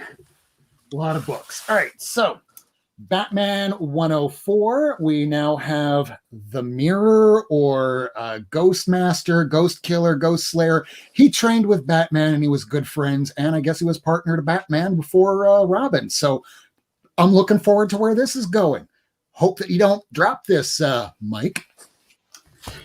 Next up, we got Batman, Catwoman. This was a good story. It's told kind of like in Citizen Kane sort of style. It jumps back and forth in time. This might be one of those better off reading in a binge, kind of like Strange Tales. I'm going to wait for that to be all 12 issues and read it. I guess just like what we were talking about earlier, this is now becoming a ongoing series, and I preferred the animated series when I was a kid. It's what initially got me to read regular comic books, so I'm all in. I know nothing about this other than the cover, and I loved the Shazam movie because I had 0 expectations. I love you too, Ace, which, by the way, Black Lives Matter, Trans Lives Matter, and Helen fucking Mirren. Far Sector. Number 9. And hey, oh, that is a good cover. That is a beautiful cover. Oh, remember how I said, I'm surprised you didn't get this one. This is the one that has the thick girl, and I like it. I like that one too. Right, I'm gonna not fondle the cover. I'm glad it's in plastic. It's closed. She's not naked for now. Hey, we got Rorschach. I guess this is some more preachy Momoko. Strange Adventures number 7. We're getting a little closer to issue 12 where I can finally read the damn thing. War of the Gods. I actually remember reading the original series back when I was a kid. Can I remember it? This is another one of those where I'm like, why are they putting out these LRs? Why didn't they release a mini-series? And yet here we are with another LR. I don't know if they're really tying all in together or if I could just completely leave out the LRs. Black Widow number 4. This is the MCU variant with weird-ass looking Taskmaster. Very weird. I don't know if I'm going to dig that Taskmaster, or this will probably be the first Marvel movie I will not see in a movie theater. I refuse. I didn't see Thor #2 in the theater. You didn't miss anything. I know that's exactly why I didn't go. Being that was directed by one of the main directors from the Game of Thrones series, and it turned into a giant turd because there was no script, should have given us some precautions on where the show was heading in the 8th season. Malekith is one of my favorite, one of my top favorite villains in like modern comics, and like they did him wrong in that. Yeah. Ooh, hey, William Smallwood in the house. What's an LR? I don't know. I guess it's last remains, last rights. I don't fucking know. I don't care, and I'll probably forget it after this year. It'll be, what was issue 55 LR? I'm like, I don't fucking know. It's Norman Osborn pretending that he's Miracleman, expounding about whatever fears going on in the book that will have nothing to do by next issue. Just like Daredevil and Elektra as Daredevil. Was that a dig on me when you said Miracle Man expounding on things that have nothing to do with anything? Was that were you digging on me, you son of a bitch? What are you talking about? When did you get back? Dude, I got back in time to hear that sneak diss that Rob was throwing out. my last name is Worst. I have no capacity to be able to make fun of anybody else or their names. But this I'll make fun of a little bit. It's a great story, so don't get me wrong on that. I just don't think that we're going to be seeing female Daredevil forever. So much to the point that I picked up 2 copies of this, 1 copy going to Lady Fantastic and another copy going to Comics on the Mind. Very cool cover. Their shop wasn't able to get it, and I don't need 3 copies of the same book. My LCS owner almost like laughed. He was like, "Oh, I'm sorry." That's always a good feeling. I knew it. He's Hold on. You need to come closer. You want what now? You want? No. You think you're getting one of these? Bitch, you don't have a pull list. What? Daredevil 25 was like walking into Verizon on the day the iPhone 10 came out. The iPhone X came out. Just be like, yo, can I get one? You lost out. Now, another book where no one should really be going all in on, King in Black. Yes, I got a peach cover. Yes, I got the regular cover. It's a good story, but don't blow money on like 20 covers because God knows there's enough of them. Instead, I hear a lot of people doing that. You got me doing it. I'll do it for you. You're good. You're no problem. Instead, I'll spend a little extra money on getting not just this, but this. I saw that cover. Interesting. Yeah. This is a good cover. That's the vanilla-ized covers, or yeah, like we have a Demi-Goblin. Why not have like a Demi-Miles Morales Goblin? It's some bit of a mouthful, but I'm sure that I don't know, marketing can figure that shit out. I even got $2 of this. Oh, that I don't know nice. this one, but I like it. Yeah. That's a great cover. I don't know, if somebody needed it, I would easily just go, oh, yeah, I don't need an extra one because it takes up room in a box. No, But I never know if one of y'all might miss something, so I keep this in the back of my mind. Kind of like an epilogue of sorts. I'm kind of hoping that this is the end of Hellions and X Factor, but I know better. It's not. Yeah. I'm just have to cancel it and hope that they don't introduce the next Wolverine like in issue number 6 of X Factor or in number 8 or 9 of Hellions, because it's too much fucking X-Men. I can't do it. But I can do more of this. I was shocked seeing that we are now on issue 7, but here we are. Moving fast. Boys, I like it.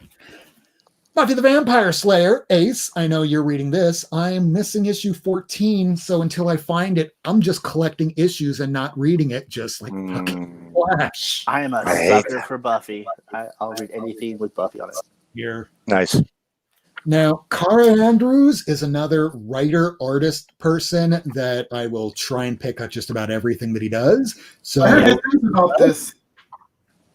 Cara. This is the same guy that did Spider-Man Reign, where he had a, we'll just say a carcinogenic spider bite that gives cancer to anybody Peter Parker has sex with. So guess what? Peter Parker accidentally married Jane through years and years of sex. Way to go. That's a horrible. So That's Horrible way to die. All in on firepower. Hey, the guy was able to land the ending of Walking Dead and Invincible. I fell off of all his other titles, but I'll give this a shot. It's pretty good, and apparently there was a whole graphic novel before this series started. Yep. This was the only back issue. Go ahead.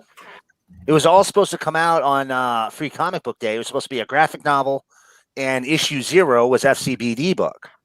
And unfortunately, due to COVID, it all got messed up. So they pushed out the graphic novel, and then, when they decided to let shops hand out the FCBD books, you could pick up the 0 issue.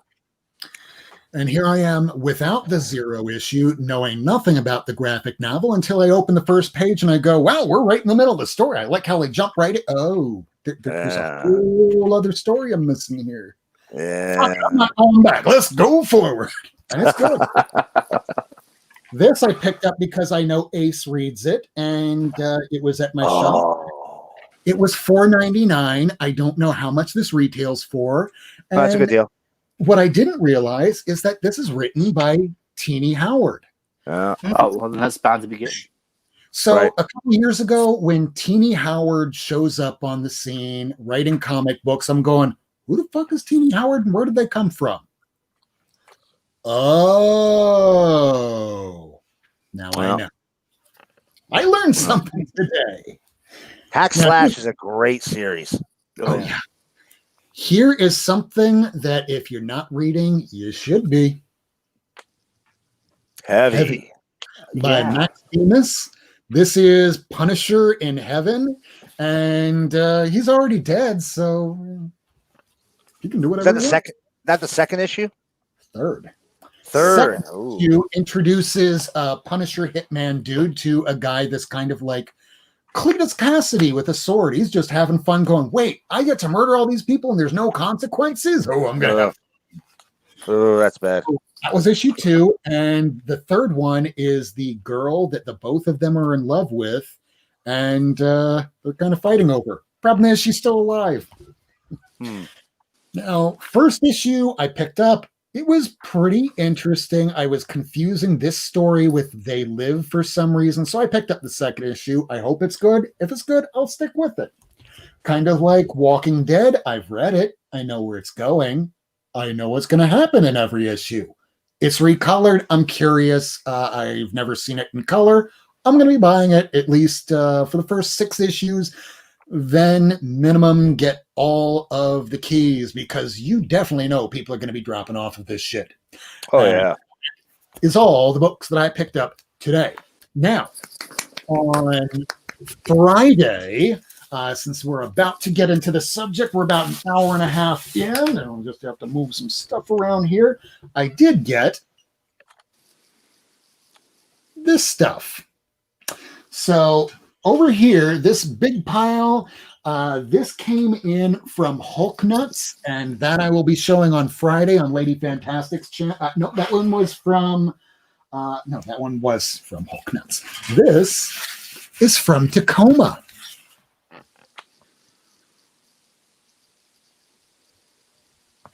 So Tacoma, right along with Lady Fantastic, knows just how much I like yeah. universe titles, and he gave me nothing but DC Universe titles. So if you want to see what I picked up, check out Lady Fantastic's channel. We usually do it on Friday night. If we don't do it Friday night, we'll do it on Saturday night. We might do it both nights because we're just that ornery. So I think it's about time we should get to our segment. So how about I just put this up? Hold on, where is that thing so I can put it up? And here we go. So this is our subject for tonight. It's our comic book collecting origin. We have 12 questions. I put them in the banner so that way, if anybody had a question on what it was, there's the question. Oh, I don't know what I'm going to be asked tonight. There it is. I even have them in the motherfucking banners. That's how prepared I was tonight until I go to put up this and I see that. Oh my God, I still have last week's stuff. Yeah, I don't always have my shit together. But we're trying here at Not Near Mint. So the subject is our comic collecting origin. Our first question is, not don't die, that's just our first rule. The first question that we have tonight is, what is the first comic you remember buying? So we have a very special guest. How about we throw it to him? What's the first comic you remember buying, and the first comic you remember receiving or reading? Oh man, that was so long ago now. First comic. Well, I was talking about some of them earlier. The Green Lantern Quarterly #1, one of the earlier books I remember having. The Ferret and the Protectors. Was I collecting comics before Death of Superman? I know my mom had some of the very first X Factor when it was the original X-Men. Nice. That was some of the very, very early and that's my favorite run. I remember having. Yeah, yeah. So they weren't mine, but they were in the house. So I'm going to count it. That counts. That counts. That definitely. And good night, Lady Fantastic. We love you, lady. Night, lady. All right, so first comic you remember buying or receiving or reading. Let's go, let's see, well, counterclockwise to Miracleman. You know what? The first one I can remember picking up off the shelf, buying and bringing home. I remember reading some before this, but this is the one I remember buying myself. Crisis on Infinite Earths #1. Oh, good one. The book that turned me from a casual comic kid to a lifelong fan.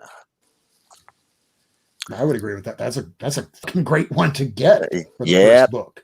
Yeah, now why am I clicking him and it's not going to him? It's on me.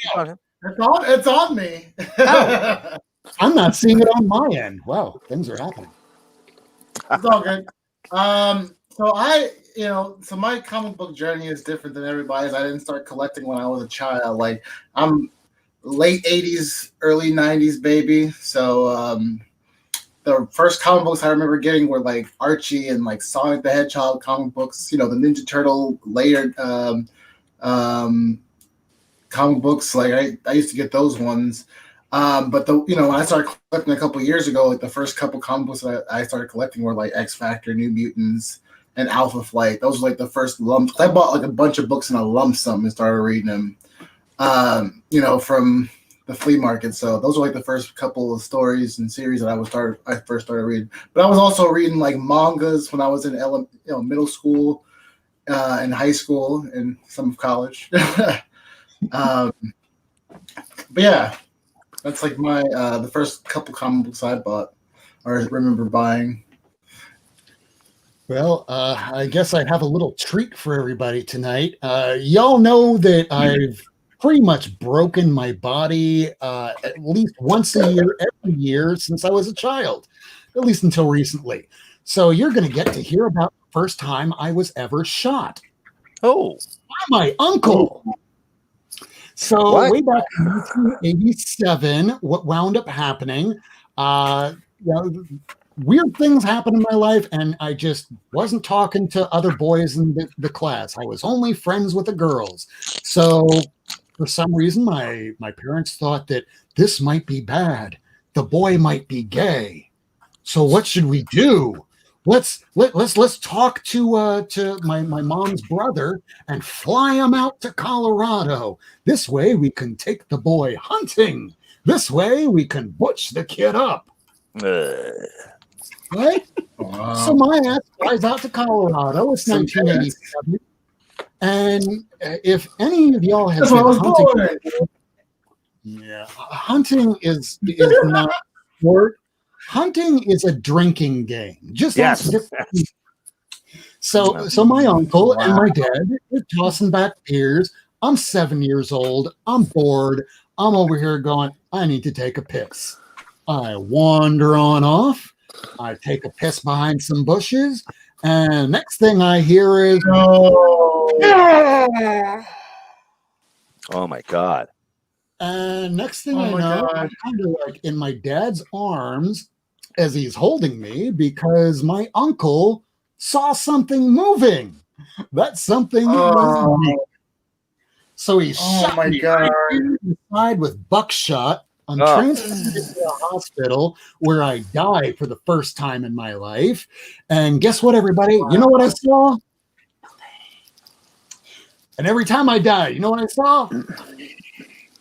So my dad, while I was in the hospital, he would tell me, it's like, you can't tell your mom. Can't tell your mom. She still doesn't know. Don't forward her this video. Wow. My mom could live the rest of her days without ever knowing this ever happened. Because I was 7 years old. That kid, it's not like I changed my shirt or was going to the pool and going, hey, Mom, look at my gunshot wound. Right. No, that wasn't happening. So my dad would bring me comics. And, you know, the first comic I wound up at least remembering that I got, because he would bring in a couple stacks. Nice. Imagine getting born again when you're like a 7-year-old kid in the hospital going, yeah, he kind of hates his too right now. Yeah. Okay, yeah. I mean, God, whatever. I didn't see that. So that was my first time getting shot. And first time getting That wasn't the first time I bought a comic. The first time I bought a comic was Total Recall #1, the Arnold Schwarzenegger. Nice. That was the first one I actually bought. And yes, Ace, I am truly a Florida man. Number 2, what have you read recently? Go ahead, Stonie. The last thing I read was that Thor comic book. I recently went through my comic books to find the Adam Hughes cover of Supergirl, and I thought I might have it. I got a bunch of Supergirl from a friend of mine, and I thought it might be in there. I kind of vaguely remember some Supergirl around that issue. So I went and looked through my comic books, and I found some on either side of that issue that my kids had taken out of the package and just had kind of loose in some comic boxes. I didn't find that one, but I did find my Alan Moore Miracleman #1 and reread it. So, yeah. That's a good one. On over to Miracleman. So, I was reading the new stuff, but I was just reading, and unfortunately I left the first book upstairs, but right now I'm reading through Judge Dredd in Oz. What? No way. Now it's no way. I bought it specific, and as you can see, they are interconnecting covers. There's a first issue which is upstairs. I didn't bring it down, but this isn't Oz as in Dorothy and Tin Man. This is Oz as in Australia. And so this is the Judge Dredd fighting essentially Aussie survivors of the apocalypse. Essentially, all of Australia is one mega city, and this is written by Wagner, and the art's by Stephen Grant. Or is that backwards? Hold on a second. I said that, and now I'm like, oh wait, John Wagner and Alan Grant. So yeah, John Wagner, he's one of the early British, from the 70s, one of the creators that, when British comics really started taking off, and the 2000 AD progs, as they call them, were coming out. One of the early contributors to those.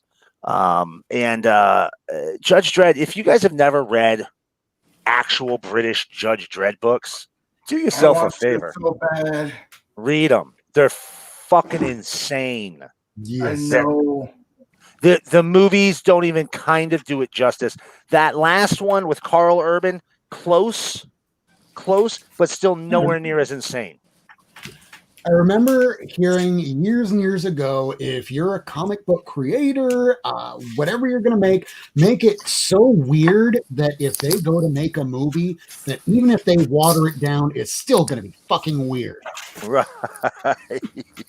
That sounds like a good life rule right there. Yeah, for sure. All right, comments on the mind. What have you read recently? I've been catching up in a lot of my reads, my huge read pile. And I guess like some of the great stuff, like I said, I'm always gonna hype this series up. I just got finished reading issue number 14 of Savage Avengers. I really like the team they put together, and it's just like when you think they have Kulong, he's just like sitting back drinking some wine or eating some interdimensional beings, and just like, I know what you guys are doing. Like, it's all bad for you. So that's Savage Avengers has been like one of my really great reads. If y'all not reading it, buy the trade. It's really good. So that's like some of the recent stuff I read. Like, besides what I read today. I had every issue, and I think I sold it last year on Lady Fantastic's Black Friday auction for like $20. I tried reading it, but I'm just not a Conan person. Yeah. I recently got into it. I want to collect some of the magazines. I have a couple of I won in a contest some of the Conan magazines, and they were pretty good. I like the art. I like that black and white style. It was really good. I'm going to do mine real quick because I need to go pee. And then I'll just put up the third one real quick because, this has been my entire day today. This is the problem of doing your job from home and you're drinking nothing but water, Mountain Dew, and Coke. So, You Live has been awesome. It's kind of like Earth is gone to shit, kind of like now, but much worse. There's mutant monsters everywhere. People are dying in the millions. There's probably 1 million people left on Earth. Earth is in the last year or two of its life before it just peters out. So aliens contacted Earth, went, hey, we'll rescue some of your children. Just drop them off at this checkpoint, and we'll help save the last of your species. And it is a journey. Holy shit, it is dark. It is childlike. It has whimsy. It is one of my favorite. Good. I'm definitely doing it. Let's see, number 3, and I'm just going to leave it in the 4 as I run to the bathroom. Stonie, who's your favorite hero? I'll be right back. I can hear, but I'm going to put it on mute so you don't hear me pee. Not that we appreciate that. You hear that.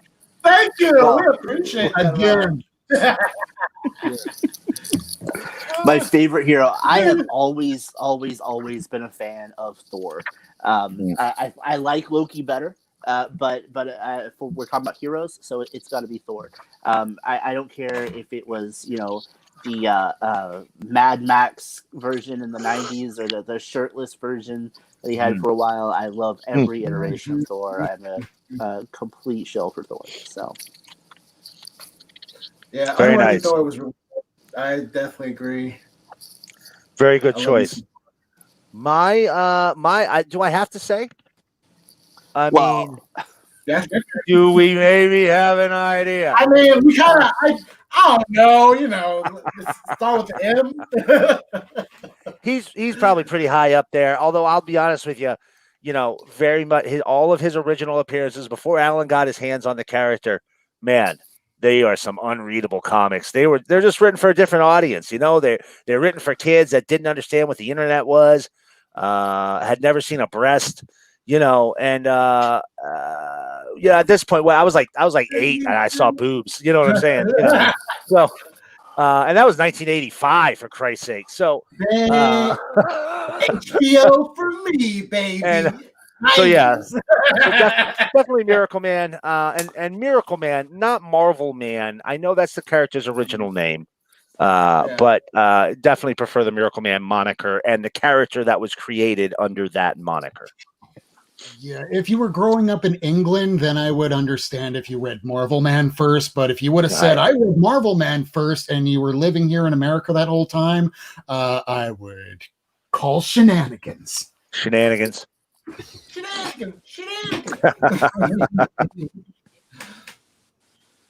Well, I think mine's is also pretty obvious who my favorite, character is. I love Ben Grimm, the Thing. Darkhawk? The Hulk? No, but he clobbers the Hulk. Oh man, I can't wait for that next issue of Immortal Hulk, man. I can't wait for that. Oh, so excited. I can't wait. I have two though, I like Ben, and I also like Black Bolt. I love me some Inhumans, and Black Bolt's one of my favorite leaders. I loved him in the trade paperback book that I'm going to show, because that's one of the questions. Thank you, Ace. I'll show you one. Make sure you pick up issue 3 of Villainous on December 23rd. Thank you very much. It's already on my floor. Thank you so much. Oh, and check out her. Well, there's a reason why it's called Brags and Boards, not bags. Brags and Boards. Tomorrow at 6 p.m. Eastern Time. Comic Boobies. Your friendly neighborhood Miracleman might just make an appearance on that episode. I'm off of work. I will try and catch that. If I'm still in the middle of that deposition tomorrow, which is very likely, I will catch the rewind. Yeah, send me the link in our chat. Meanwhile, my favorite hero, and it always changes, but when I get down to it, the first book that I really wanted to get, I'm going, you know what? I've spent money on other people buying expensive stuff. I've never spent more than like $50 on a comic book before in my life. $300 is kind of like a lot of money, but a couple years ago, I finally did it. I got my my Tech 357 first Batgirl. Nice. Reason why? Dude, I broke my neck. I had to relearn to walk. So looking at somebody like Babs, dude, she might not have great runs, but I will read every book that comes out with her in it. Sure. Number 4. Who is your favorite team? Oh man. That's easy. That's difficult for me. Like, it changes. For a long time, I was a really, really big Guardians of the Galaxy fan. I mean, I had some of the original Guardians of the Galaxy stuff when I was a kid, but then when they rebooted I don't even know. I mean, go back to the Annihilation stuff. That was when I really, really fell in love with that team and that composition. And so that's still probably one of my favorites. And we ran a fan blog for the movie called guardthegalaxy.com, and that was a lot of fun. And so I think I'm going to stick with Guardians. Like, they've gone through a lot of different iterations, a lot of different stuff. But I mean, even the old wacky stuff, like I've always loved it. So yeah, sure, we'll say Guardians of the Galaxy. Good choice. That's good choice. Mine's gonna be, I want to say Justice League, but that's just not true. It's the Doom Patrol. It's definitely the Doom Patrol. I picked up in '87 when the Doom Patrol relaunched, and Kupperberg started doing that series, brought both iterations of the team together, and then obviously eventually Grant took over and wrote some magnum opus of weird ass superheroes. That's definitely the team. I have collected every single thing they've done ever since that '87 run started, and have gone back to hunt down the original stuff. I got their first appearance about a year before the show came out, and they're weird. They're all damaged, and even the ones that seem kind of normal, even they're really damaged. So talk about a superhero team you can relate to. Oh. Yeah. For Ace, hers is Birds of Prey because her mama Gail Simone wrote it. God, I love Gail. She's awesome. So awesome. Yeah, it's great. You know what? Not to get off this topic, but Gail Simone, you ever want to have a good time on Twitter, just follow her feed for a day because she will alternate between making ridiculous assumptions about British tea, claiming to be a bear, dunking on a chud, and then insulting a turf. That's her day on Twitter, man. Yeah, for sure. It's a good time. Yeah, for any of y'all that thought that it was just fun paying attention to Donnie Cates' Twitter because he likes trying to get people to watch Queen's Gambit by saying it's a show about werewolf hunters. You're not going to notice it at first, but they're going to start leaking little hints here and there. But by the time you get to about episode 5 or 6, whoa, it starts kicking in. But by episode 8, when the werewolf hunter, wow, man, you're going, wait a second, it's not about, oh, I see what you're doing there. Yeah, Gail Simone's is like that, but like 1,000 times more creative. And I love Donnie, don't get me wrong. Favorite team? Dang, it's a hard one. I'm stuck between two. So my first team is definitely some New Mutants action. These are just like some more modern runs. But I was reading like the original New Mutants because like I said, they were easy to pick up. And I fell in love with the group, the team. There was so much drama. It was a young group of mutants. It was, it wasn't Professor X. It was, it was Magneto in the group, and he was a good guy. He was trying to do right by, Professor, and it was a great series, and I definitely love that group, And then like my second one, if I had to choose the second one, would be like I don't know if anybody read Force Works from the '90s. Like I know it's so random, but I love that series. Like that was a solid like group that Tony put together, So that's my group. My group is one that I'm pretty sure none of y'all are going to pick. But if it wasn't for this book, I'm pretty sure that superheroes would still kind of be stuck in the 90s. And that would be The Authority. The Authority, gay Batman, Superman, which was really just the next logical conclusion when you think about it. You had a drug-addicted Doctor Strange, a pretty cool female Hawkwoman, a computerized woman. It was a great series. And like first arc, they had the team fight fucking God. Wow. And it just got easier from there.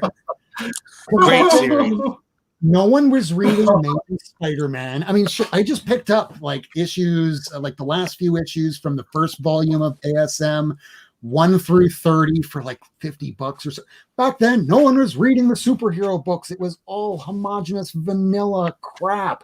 And then here's The Authority in widescreen with Brian Hitch artwork and then Frank Quietly artwork. And it blew my little mind as a teenager just entering into adulthood when I see this. And then 9/11 happened, and then they watered down the series, and then it gets canceled. No. Did they really water it down? Because the supervillain Seth in the last story arc, he's supposed to wipe them out, and then they go, yeah, they gave him a harem of under 12s. I mean, it was still pretty rough. While it was, look up what Grant Morrison originally had intended, because Frank Quietly went, you know what, I'm out. Art Adams went, I fucking love this series, I'm in. Until he goes, wait, why are they like saying to redraw the pages? Why are they changing the script? Why have they done this 10 times in the last week? Oh yeah, 9/11, and they can't show too much destruction of buildings and stuff. It made sense for the time, but looking back, you're going, wow, they really fucked up a good thing. Yeah. They did. You're right. After issue 21, they jumped to a completely different writer. It was Tom Payer. He's a good writer, but it wasn't Grant Morrison. You're going, wait, where did he go? Where did Tom Payer come from? It wasn't the Authority anymore. It was this group like the Authority. Yeah. So that's my favorite team. It hasn't quite been the same ever since, but I will never forget those original 20 some odd issues. All right, number 5, favorite crossover or event. Actually, before we move on, I'm going to have to bow out, gentlemen. Midnight family stuff I've got to deal with. But thank you so much for having me. I've had a blast, and I definitely want to come back if you'll have me. Absolutely. So one more time, let's give you a shout out so you can have the last word. Tell everybody that's still watching with us where they can find you. You get the last word, Stonie Williams. I'm Stonie Williams. You can find me at Bald Bearded Bard across social media, Facebook, Twitter, Instagram, ArtStation. I'm trying to do more on TikTok, but Bald Bearded Bard. You can find me everywhere right there. So thank you very much again, guys. I really appreciate it. No problem. Thank you so very much for coming. Hopefully you get to rejoin us again in the new year. We don't know whatever is going to happen from week to week, so we know about it as soon as you know. Sure. Well, hit me up anytime, guys. Have a good night.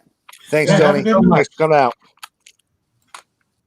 All right, here we are back at the last 6, and we can decide to wrap up, or we can decide to finish it out. It's up to y'all because I'm in Cali. 6 questions. We can wrap that in 15 minutes, man. Let's hit it. Let's hit it. All right, favorite crossover event. Let's go in now. Let me just do this right. All right, so do clockwise. So Kurt. Everything is backwards. So yeah, clockwise. Comes on the mind. What's your favorite crossover event? This is interesting. You mean like crossover from like different series, or like it can be like crossover. So think like Crisis on Infinite Earth, think Civil War, think even think like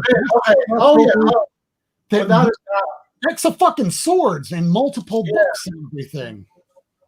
Okay, without a doubt, then I'd have to say War of the Realms for sure.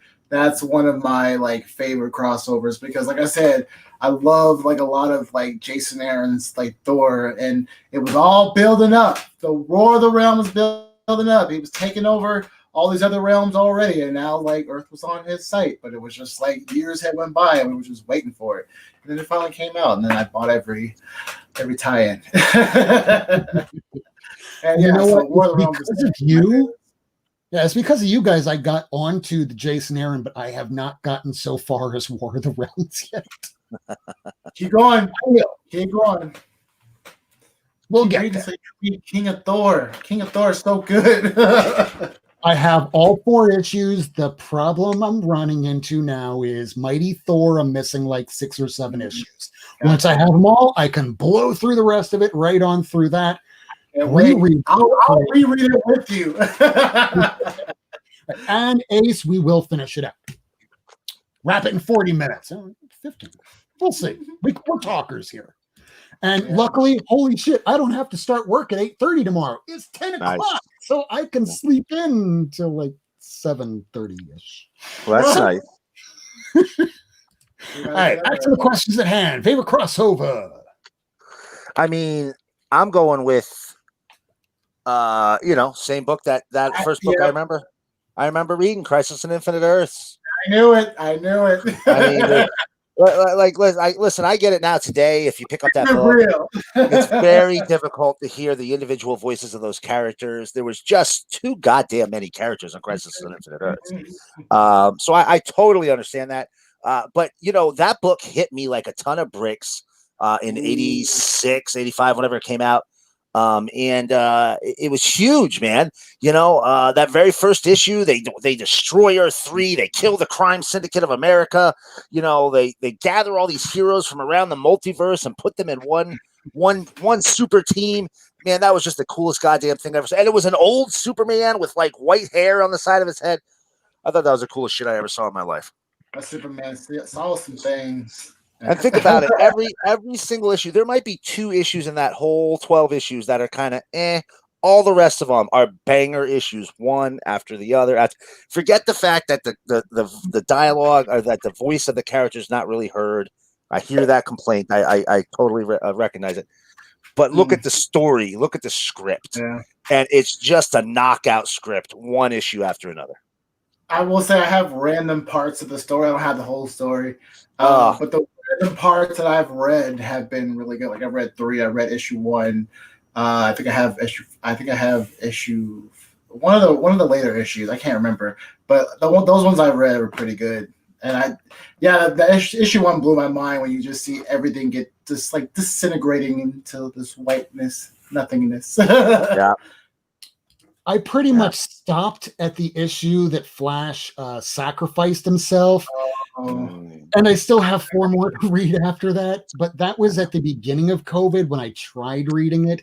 And it's very text heavy. It is. It's very continuity heavy. Yes. I didn't know who half of the characters were. I mean, I knew who like Sergeant Rock was and everything, but they're writing it for that time period. And plus they were writing it for time periods much earlier than that. Characters from the 1950s, 60s. It would be like saying Patsy Walker to a Marvel fan that has never heard of the fact that there were comic books from Marvel before Marvel. It's like, what's Family? What's Atlas? There's things you're just learning. Absolutely.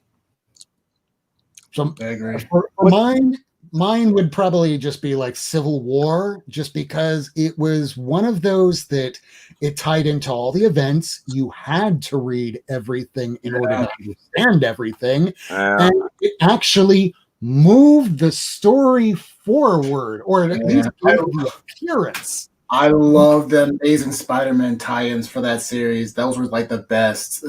Oh, yeah. Just seeing like Tony and Peter just head to head, like Tony knows like I lost him and Peter's like F you. Like it was so good. Ava, just letting you know, I'm not shit talking Patsy. I love Patsy. I love Hellcat. I loved her as the cat. Nothing wrong with Patsy Walker. But not many people remember that she was a model and had a long-running series before she was the cat in Hellcat. Right. Yeah. Absolutely right. I know I didn't know until you guys told me. Next up, favorite writer.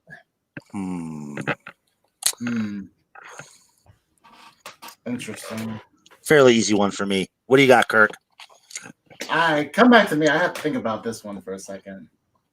I mean, oh, never mind. I had one. Because I had Alan Moore at the top, but Alan Moore hasn't been producing the output that he has before, and it's wildly different from anything that you've read from him before. It's like after Lost Girl, I would put it this way: there's Lost Girls before and after Lost Girls. After Lost Girls was when he decided to go, all this superhero garbage, I'm pretty much done with it. Even the League of Extraordinary Gentlemen, I'm just going to do my own thing, which is fantastic. It's great, but is it something I want to read? Not so much. My wheelhouse is the superhero genre. Some of the independent, but his is fucking Cthulhu and shit. And it was because of Miracleman bringing up the whole rapiness aspect of all of his writing. And I went, I didn't really pick up on that. And now I'm not look away from that. So, my statuses have kind of changed over the years. Alan still gets number one on my book pretty much forever. Both the big two. Listen, when it comes to Jeff Johns, I love Jeff Johns. I do. I love him. I love Eva. I'm sorry. I love Jeff Johns, but Jeff Johns writes fan wank. When Jeff first started out, I would not have said that. When he was writing Stargirl, when he was writing JSA, when he was writing Green Lantern, Flash, what he did was he takes everything in DC and he makes it work. He takes these characters with these incredibly long histories and these wonky things during the Silver Age and the Bronze Age and the Modern Age, stuff that wouldn't align, and he makes it all fit. His Action Comics run is one of the greatest runs in comics, hands down, period, end of story. Nobody will ever convince me otherwise. But if you pick up a Jeff Johns book in the last 10 years, it is fan wank. And some of it's not great. That's just being honest. It's just some of it's just not great. And you know what? I'll say the same thing. You're absolutely right about Alan. Providence was I stopped buying Providence like 8 issues in and didn't even read the last 4. It is so it was not great. Fashion Beast was horrible. The last League story was decent. It wasn't anywhere on par to League 1, 2, or Black Dossier. There was definitely some slipping off there. And he's done. He's just done with comics, and I think he just needed to realize he was done with comics to be able to move on.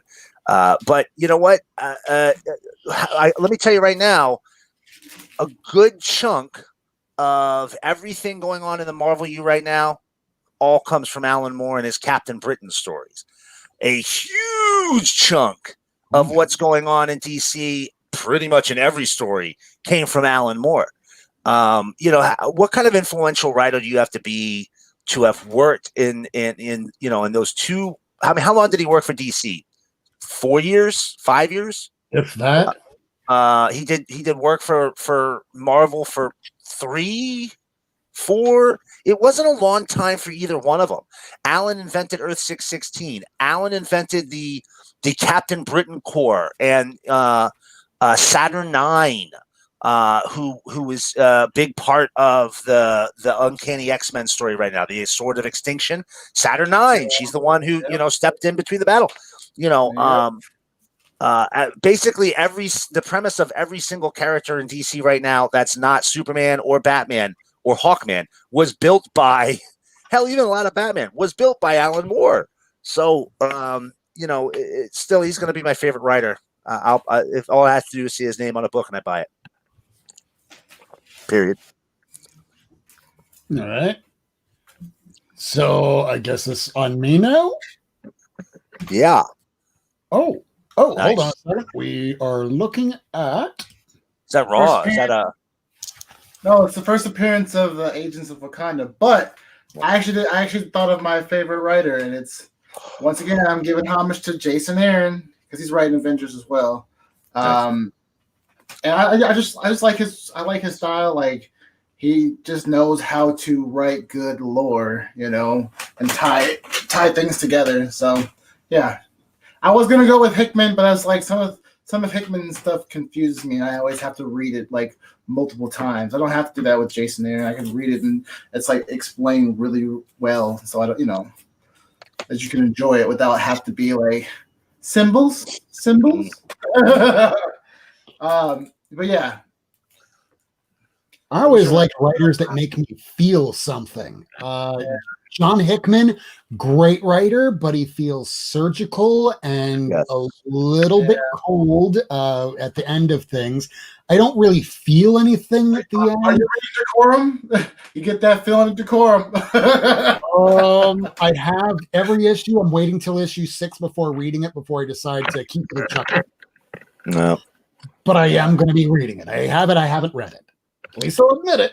But overall, he feels like he's a very cerebral, very well plotted out writer.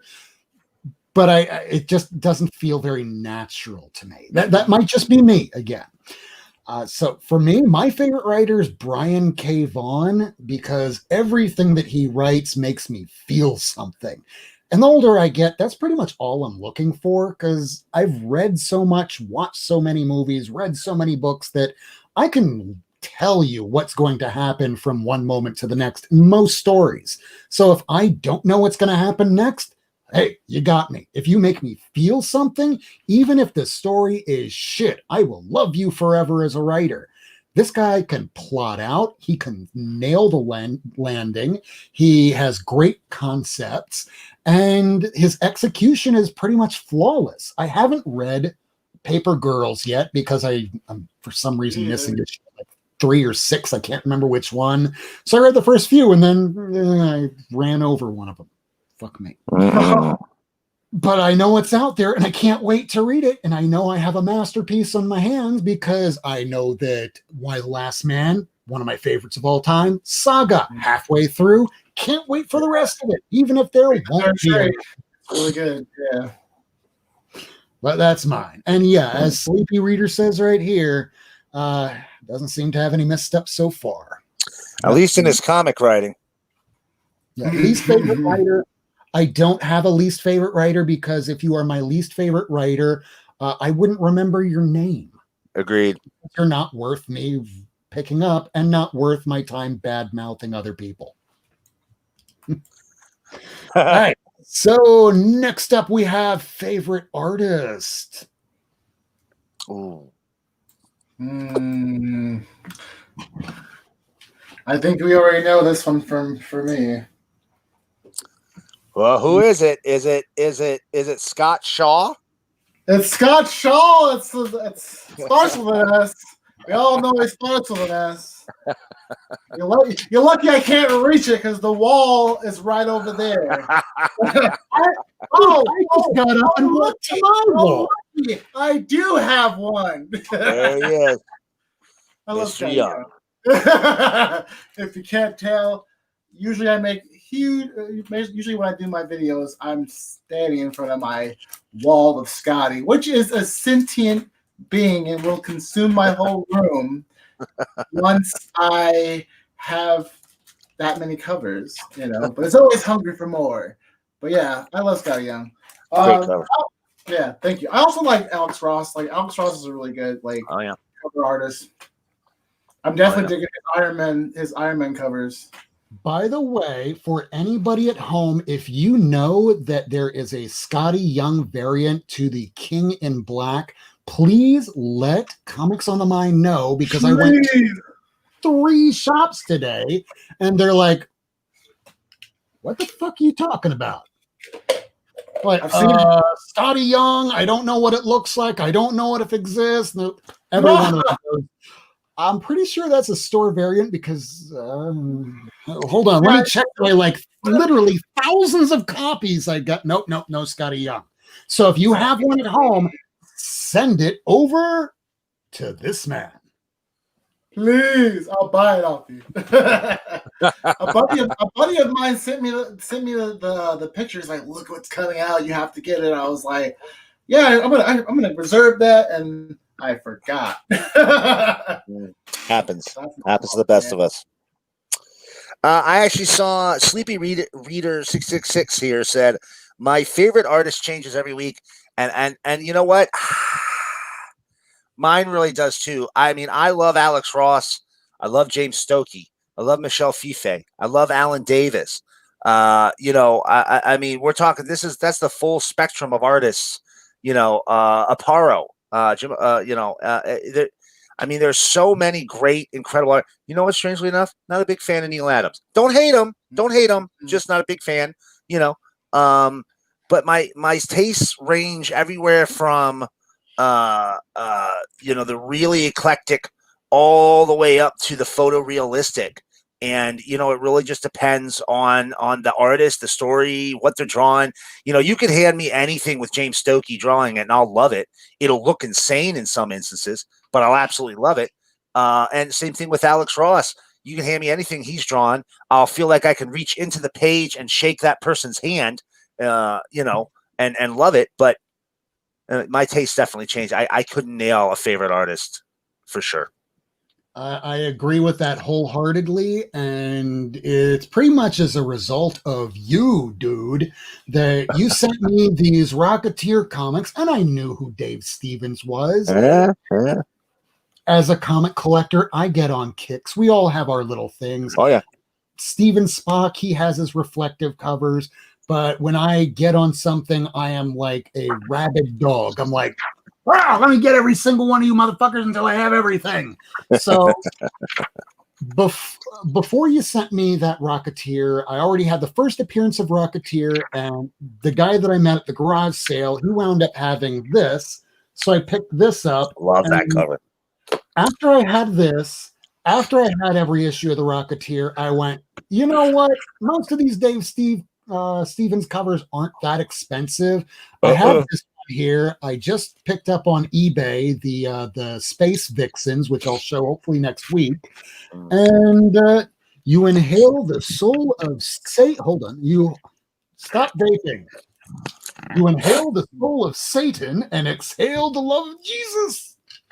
I feel like I'm back in church, but for all the right reasons now. So yeah, Dave Stevens this week and probably for the rest of this year is my favorite artist until next year after I finally have everything from him and go, well, let's see. Adam Hughes this week. Whoops, no, Frank Quietly. Whoops, no, Alex Ross. Oh, wait, no, I'm back to Mirko Andolfo. Oh, and I'm back at Archer. It changes. Yep. And I'm a former artist, and that's just the way our minds work. We see something, we're attracted to it, and all of a sudden we go, we understand it now. Ooh, something else.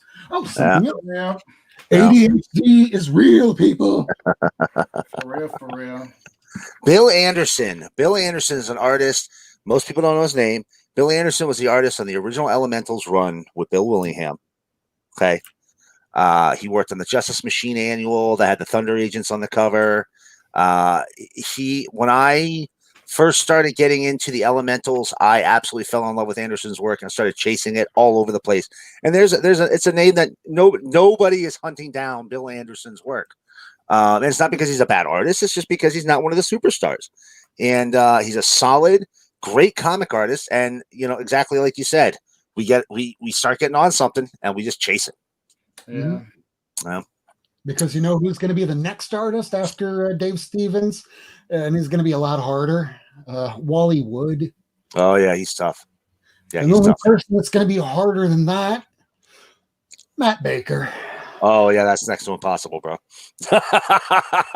Yeah, better to buy reprints. Yeah. If I'm trying to work on Amazing Spider-Man, you think I'm going to be working on pre-code horror? You think I'm going to be working on that golden age sci-fi with Planet Comics? No, my wheelhouse is like this. When I'm done with Stevens and Hughes, I'm chasing down Toth. Oh. Yeah.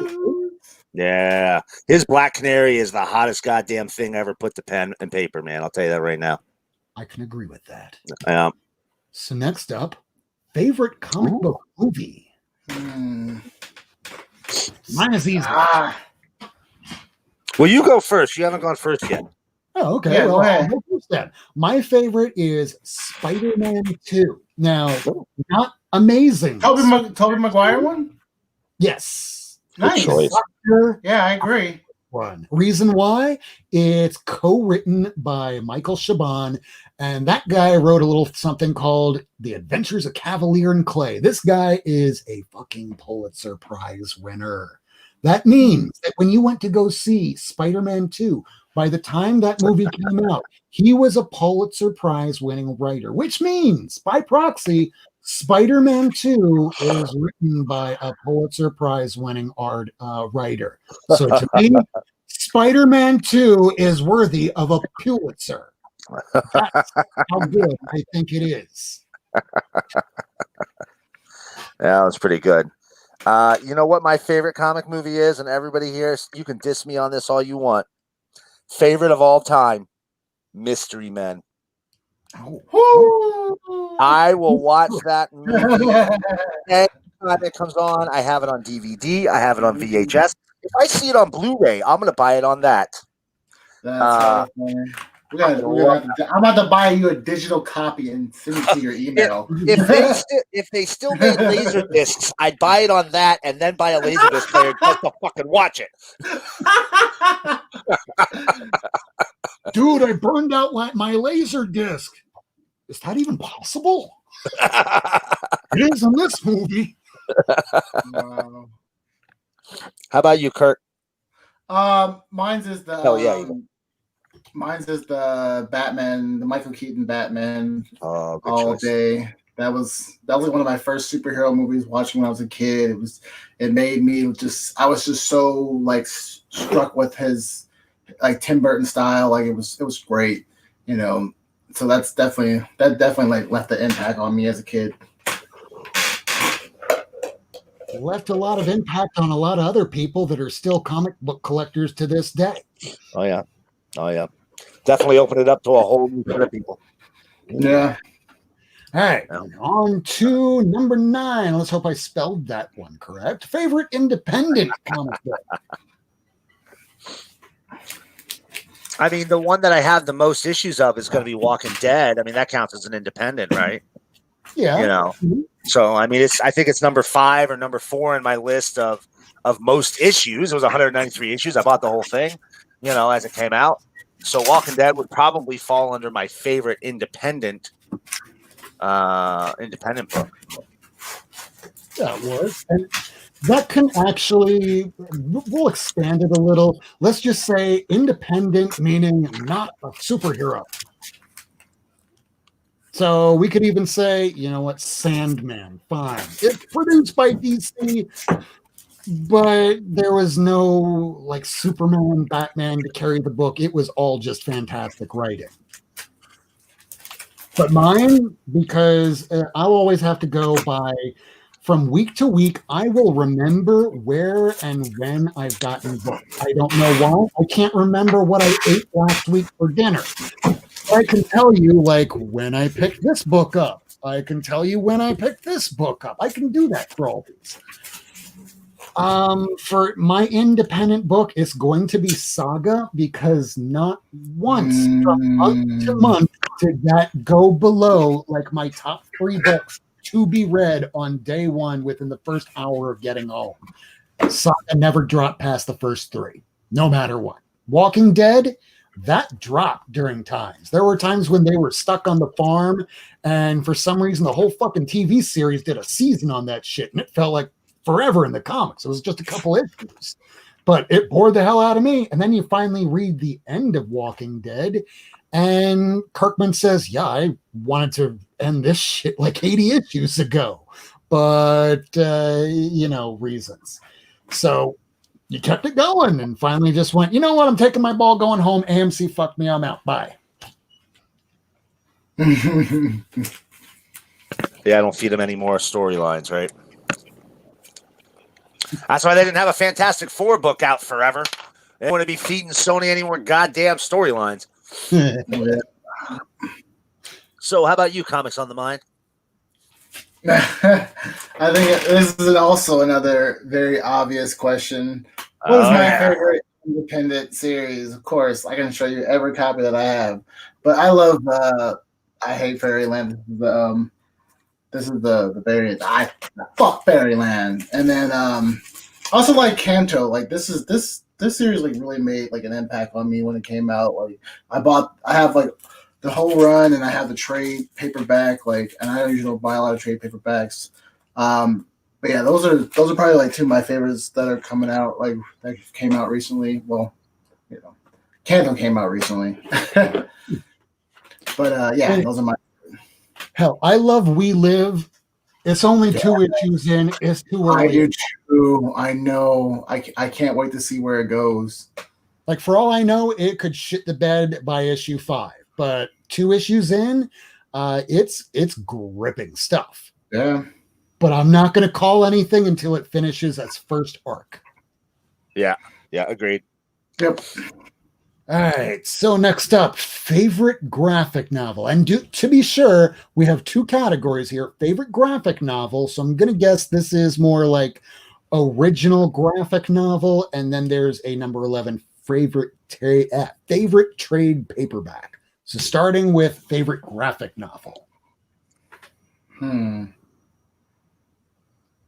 not to feed you answers, but think God Loves, Man Kills. My favorite graphic novel is Lost Girls. No, I mean, that counts. That counts. Yeah, that's an OGN, right? Yeah. So absolutely. I mean, I'm definitely gonna say that's gonna be my, because so much stuff that you know people term graphic novel is really just a trade. Yeah. You know, And Lost Girls had 2 issues come out as comics, but that was it. And after that, the rest of them came out in the combined story. So that's definitely mine. A good one. And what you got? Would this count? Because Hell yes. Yeah. Okay, because I really like this. Red Sun was Bob. Superman Red Sun was a phenomenal story. A buddy of mine sent it to me, and I got a chance to read it, and I loved it. I loved the perspective of him, landing in Mother Russia. It was very interesting. Yeah, that's mine. Well, mine is going to be a little pat for an answer. It's Mouse, because holy shit, Spiegelman, when I first saw the cover, I'm going, well, I know this will probably be a little dark and depressing, but it has funny, fuzzy animals on it. How bad is it? After 10 pages, you're seeing like little tears coming down and going, what am I reading? I read it 3 times in one day when I first got it. It was a hard read, but I felt like I really needed to absorb everything in that book, and I forgot so much about the book. I need to reread it. I know there's a Mouse Part 1 and a Part 2. I've only read Part 1, but that is probably one of, if not the most powerful comic book read I've ever had. And that thing actually won a Pulitzer Prize. Yep. Oh, wow. That I didn't know. All right, let's see. Favorite trade paperback? I can go because I have it right here. So I brought up Hickman. So, of course, like my very first trade paperback that I ever bought. One of my favorite stories, Infinity. This was a beastly story.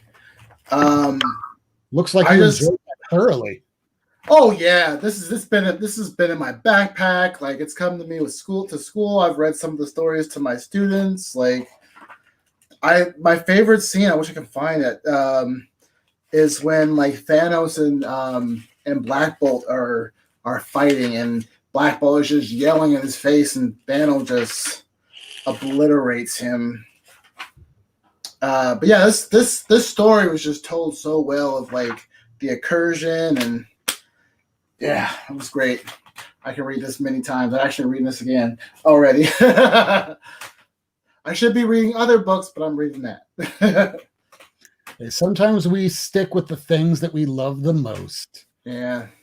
Which just earlier today, I guess they just released this through Honest Trailers. They did it for A Christmas Story. And they asked a pretty good question in it. Is this really a great movie, or did we just memorize every single line and it's so familiar to us that, familiarity, we just equivocate with good? Interesting. I never even thought about it from that perspective. Because I love The Christmas Story. That was a great movie. It made me laugh. Like, you kind of like relate to the character and connect with them. I don't think, but it was definitely a movie that I had on VHS, and it was like a repeat movie, even when we weren't watching it during Christmas. What did she say? When Mouse came out, Ava Webb says, when Mouse came out, the New York Times was really confused about it. Definitely true. They an entirely new art form. Ooh, let's look at what you got. Oh, wow. Michael Fife. Oh. Yeah, so this Comics on the Mind. You got to get this book. Just wait. So this, essentially think of this as, all right, here's the thing. Is it Michelle or Michael? I don't know. I call him Michelle. So Michel Fife created this series. He wrote it, he drew it, he printed it, and he used to sell it on Etsy. Yep. He did like 30 issues on Etsy, and then Image picked it up, printed 6 issues. Now he's back on Etsy again. Okay. Oh. He did the trades, putting them together. Okay. Well, those trades are really low print. That trade you're holding right there is about $300. Yeah. Very low print books. Okay.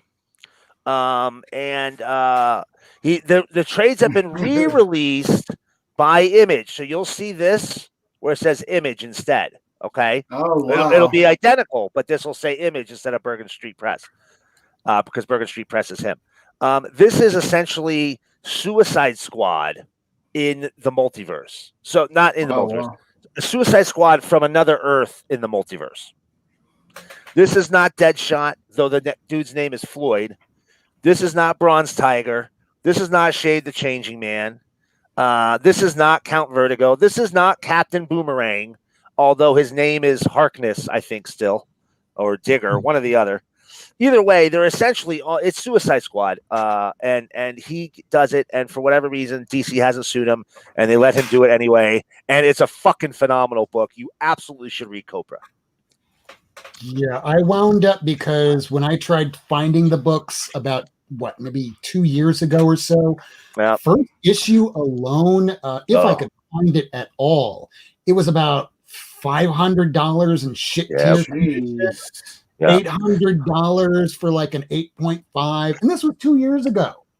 And then all of a sudden they go, "Hey, we're bringing this dude over to Image," and that book just went. Comic Tom started talking about it. It's come back down a bit, but I read the first like 15, 16 issues. It is for artists. If you're an artist liking looking what goes into the procedure, like try and get a close-up of some of those pages there. I mean, you see the kind of materials that he puts into this. It feels like it. It feels like an artist's book. It doesn't feel like a polished marble book. It feels like it was created by a person and not a machine. It feels like it's drawn by hand, and he personally glued this cover onto it.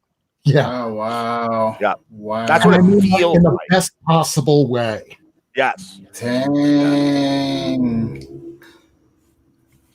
Yeah, and this is a serious comic. There's very little humor in this. It is like Frank Miller seriousness with spy level intrigue, and then he just goes, "You know what? Fuck it. I'm going to do some acid." Yeah. Like I said, I mean, it really is Suicide Squad, just in a from a different Earth in the multiverse. You know, it's rough. There's death. There's killing. They have an Amanda Waller, just like in the Suicide Squad. And they stay dead. And they stay dead. People die. They stay dead. All right. We have one last. Oh, wait. No, I didn't answer mine. Or did you answer? Yeah, wait. Yeah, I answered mine. We're on. Wait, right on you. Yeah. With this question here, since it was very similar, I can make mistakes. It's 12:37 a.m. on now December the 3rd, Thursday.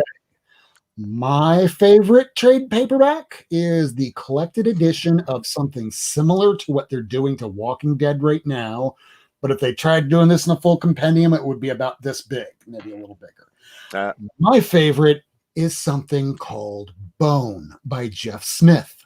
Ooh, nice. Good choice. My students have read that. Great series. They reprinted that in color. When I was dating this girl years and years ago that had a kid, I would read that to him to go to sleep. And he's like, "I want to read about Phone Bone," and like, "Okay, where were we? Page 36. I'm like, "God damn, okay." That kid's good.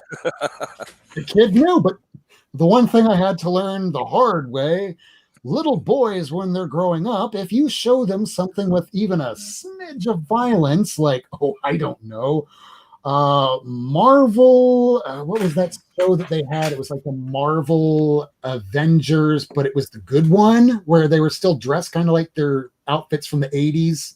Yeah. I know what you're talking about. Yeah. The Marvel Squad or something like that? No, that was shit. That was like the little teeny tiny Marvel. Oh, okay. Somebody else say it in the comments. It's on the Disney app. Assembled, Avengers Assembled, I think. Oh, yeah. Okay. There you go. So those were one of the good ones. And I forgot where I was going with that story. Violence. If you show a little boy violence. Yes. I showed the kid one of those episodes, and the mom walks in, and she says, "What are you doing showing Avengers to my son?" I'm like, it's a cartoon. It was on. I didn't even change the channel. And she goes, yeah, good luck with that. And she leaves the room. I'm like, oh, that's interesting. So later on, I'm like talking to the kid, and then like I get a phone call, and I turn my back for a second, and the next thing I know, I'm balled over in excruciating pain because the kid decides to try out some of them fighting moves that he learned from Avengers Assembled. dang. Yeah, that's the way it goes. That's how I learned what not to show young boys. That's well. I hope there was other things you learned, but depend. Yeah. Wear a cup. Yeah.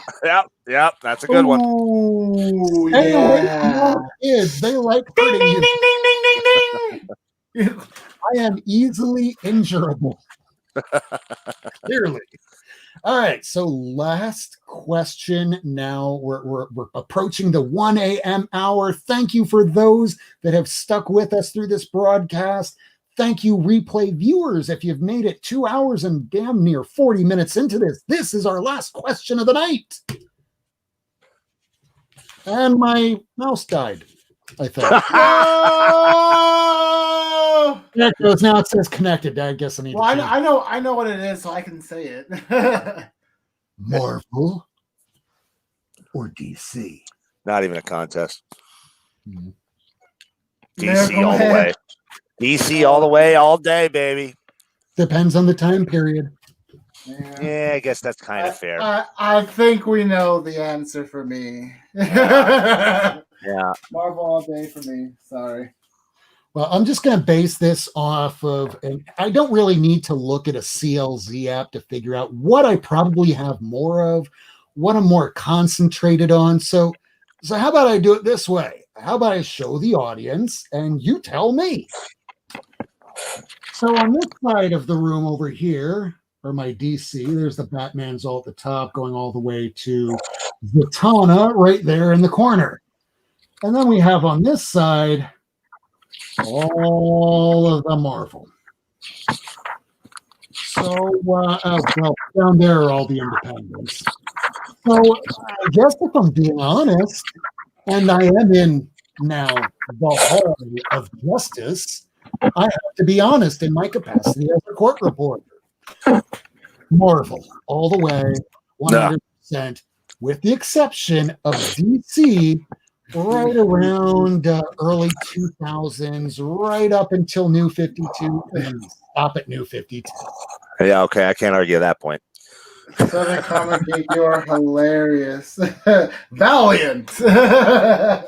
Sleepy Reader says Marvel until the late 80s. Southern Comic Geek says Valiant. William Smallwood says Marvel. Ava Webb says make mine Marvel. She said it so nice she had to say it twice. What? Reader Image. DC because of Batgirl from Ace. She got badass. At least I wasn't shot tonight. Thank you, Ace. So that was our show tonight, everybody. We lost Lady Fantastic. We lost the guest star. We are now down to the three of us. So now we're getting to the point of our show where it's time to promote ourselves. So before I promote Comics on the Mind over here to show you how my mind has been, because if you have Comics on the Mind, you're good. But if comics are always on your mind, you think that every day is a comic book show. I thought last night at about 1 a.m. it was Thursday.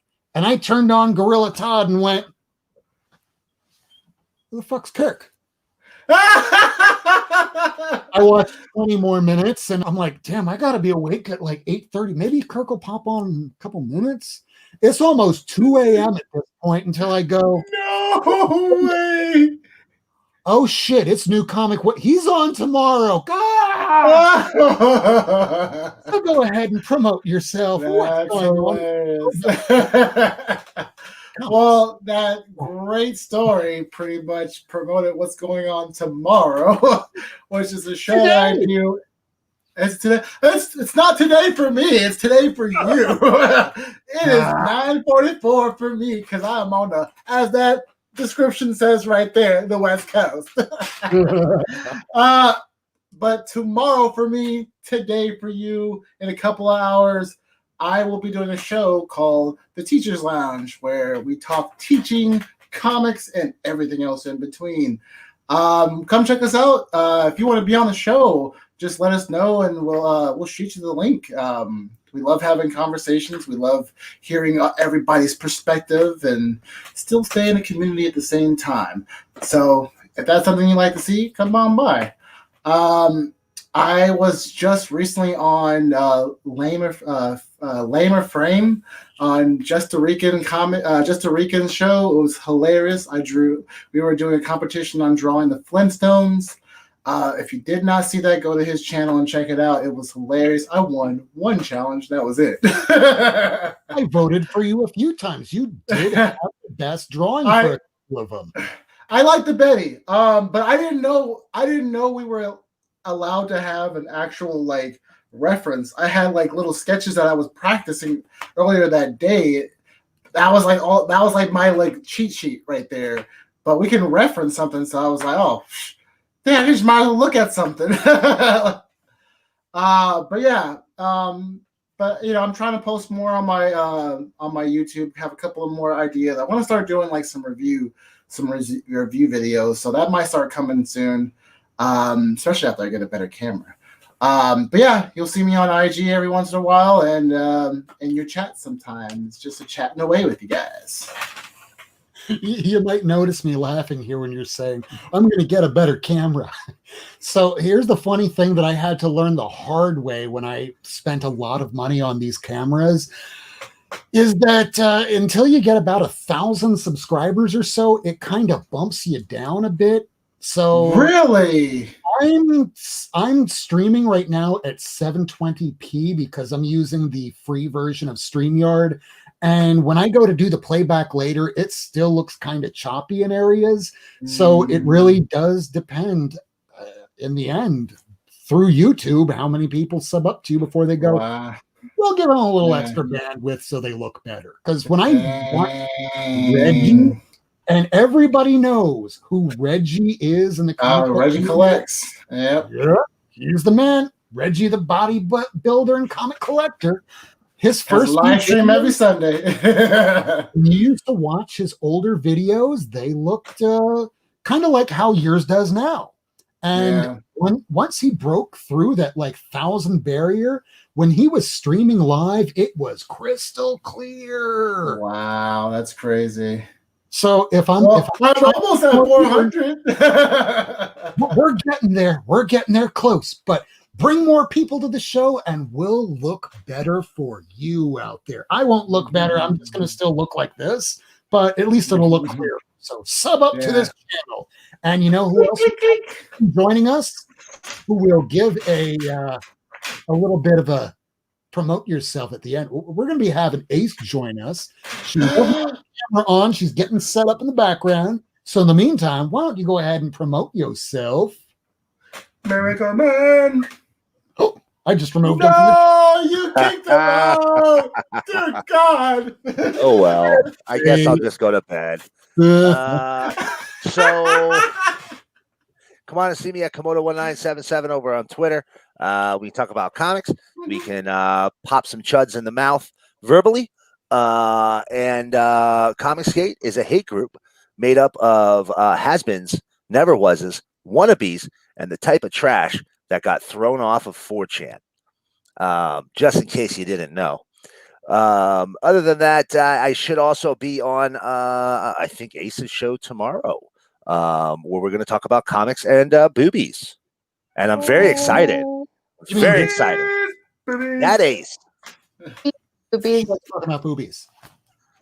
Talk about boobies. I mean, I don't normally have a problem talking about boobies. We can talk about boobies. Well, I got to make up a banner for you, but why don't you go ahead and promote yourself, Ace? I know you have a show called Brags and Boards. Why don't you tell the audience about it? Just some job. No effort into it, and I show what I picked up that week, and that's it. Oh, you mean like this show? Basically. I put a little effort into it. I make banners and stuff. I try and make these little banners on the side make sense. But then I do stupid shit like, oh, I don't know. Let's see here. How about it's at the very top. Oh, what's our show about tonight? Oh, I don't know. Let's see here. It's going to be about the top 10 copper keys. Fuck, that was like 2 weeks ago. That'll happen. Which means that last week it wasn't Bronze Age, and the week before it wasn't. It was Silver Age. Yeah. No. I'll take that for next episode. So yeah, we make our mistakes. I try and put effort. Sometimes I don't. It depends on the work day. It's just the way it is. We are human. And my last name's worse. So, dude, what do you expect? Sorry, I expect the best from you. Watching. I expect the best from you. Thank you. But I'll try. So I will promote myself very quickly because it's almost 1 a.m. for those over here on the East Coast. So my name is Rob Wurst. I am the host of this little Not Near Mint show. And while I'm trying to find my little tagline here, you can find me on Twitter at Rob Wurst. I have an Instagram. It's at Not Near Mint. I post comic books every day. Tomorrow, I'll be posting a Thor comic book, or today because it's Thursday here in Miami. Oh my God, it's late. So you can find me at those locations. Otherwise, coming this Friday on Lady Fantastic's channel, and you can find her on Instagram at Caro_syrup84. She does comic auctions and claim sales on her YouTube channel, and she does a Saturday morning cartoon crew sales. And Friday night, somewhere around 9, 10 o'clock, depending if there's other shows going on. I don't want to railroad anyone. We'll go on, show a few books, and have a crap ton of stuff. All that stuff over there, those 2 piles.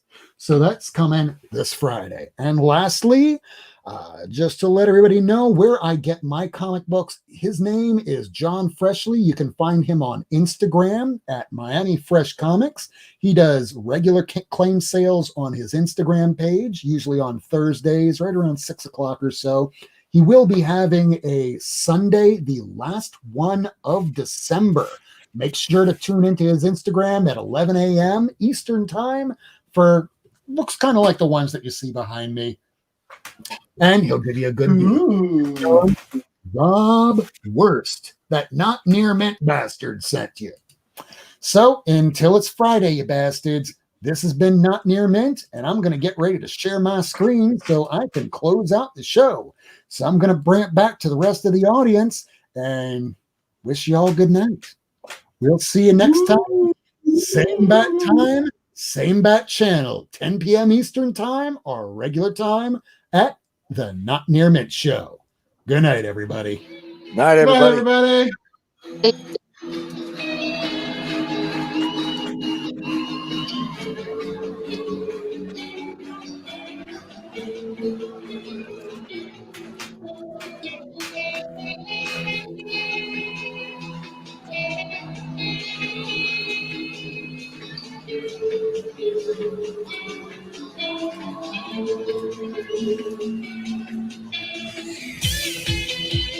Thanks for tuning in. If you want to see this episode again, along with a catalog of back episodes and issues, surf on over to Not Near Mint on YouTube, Twitter, and Instagram. Subscribe and hit that bell for notifications. Rob Wurst, Lady Fantastic, Miracleman, and Comics on the Mind will be back next week. Same time, Wednesday, 10 p.m. Eastern Time on Not Near Mint.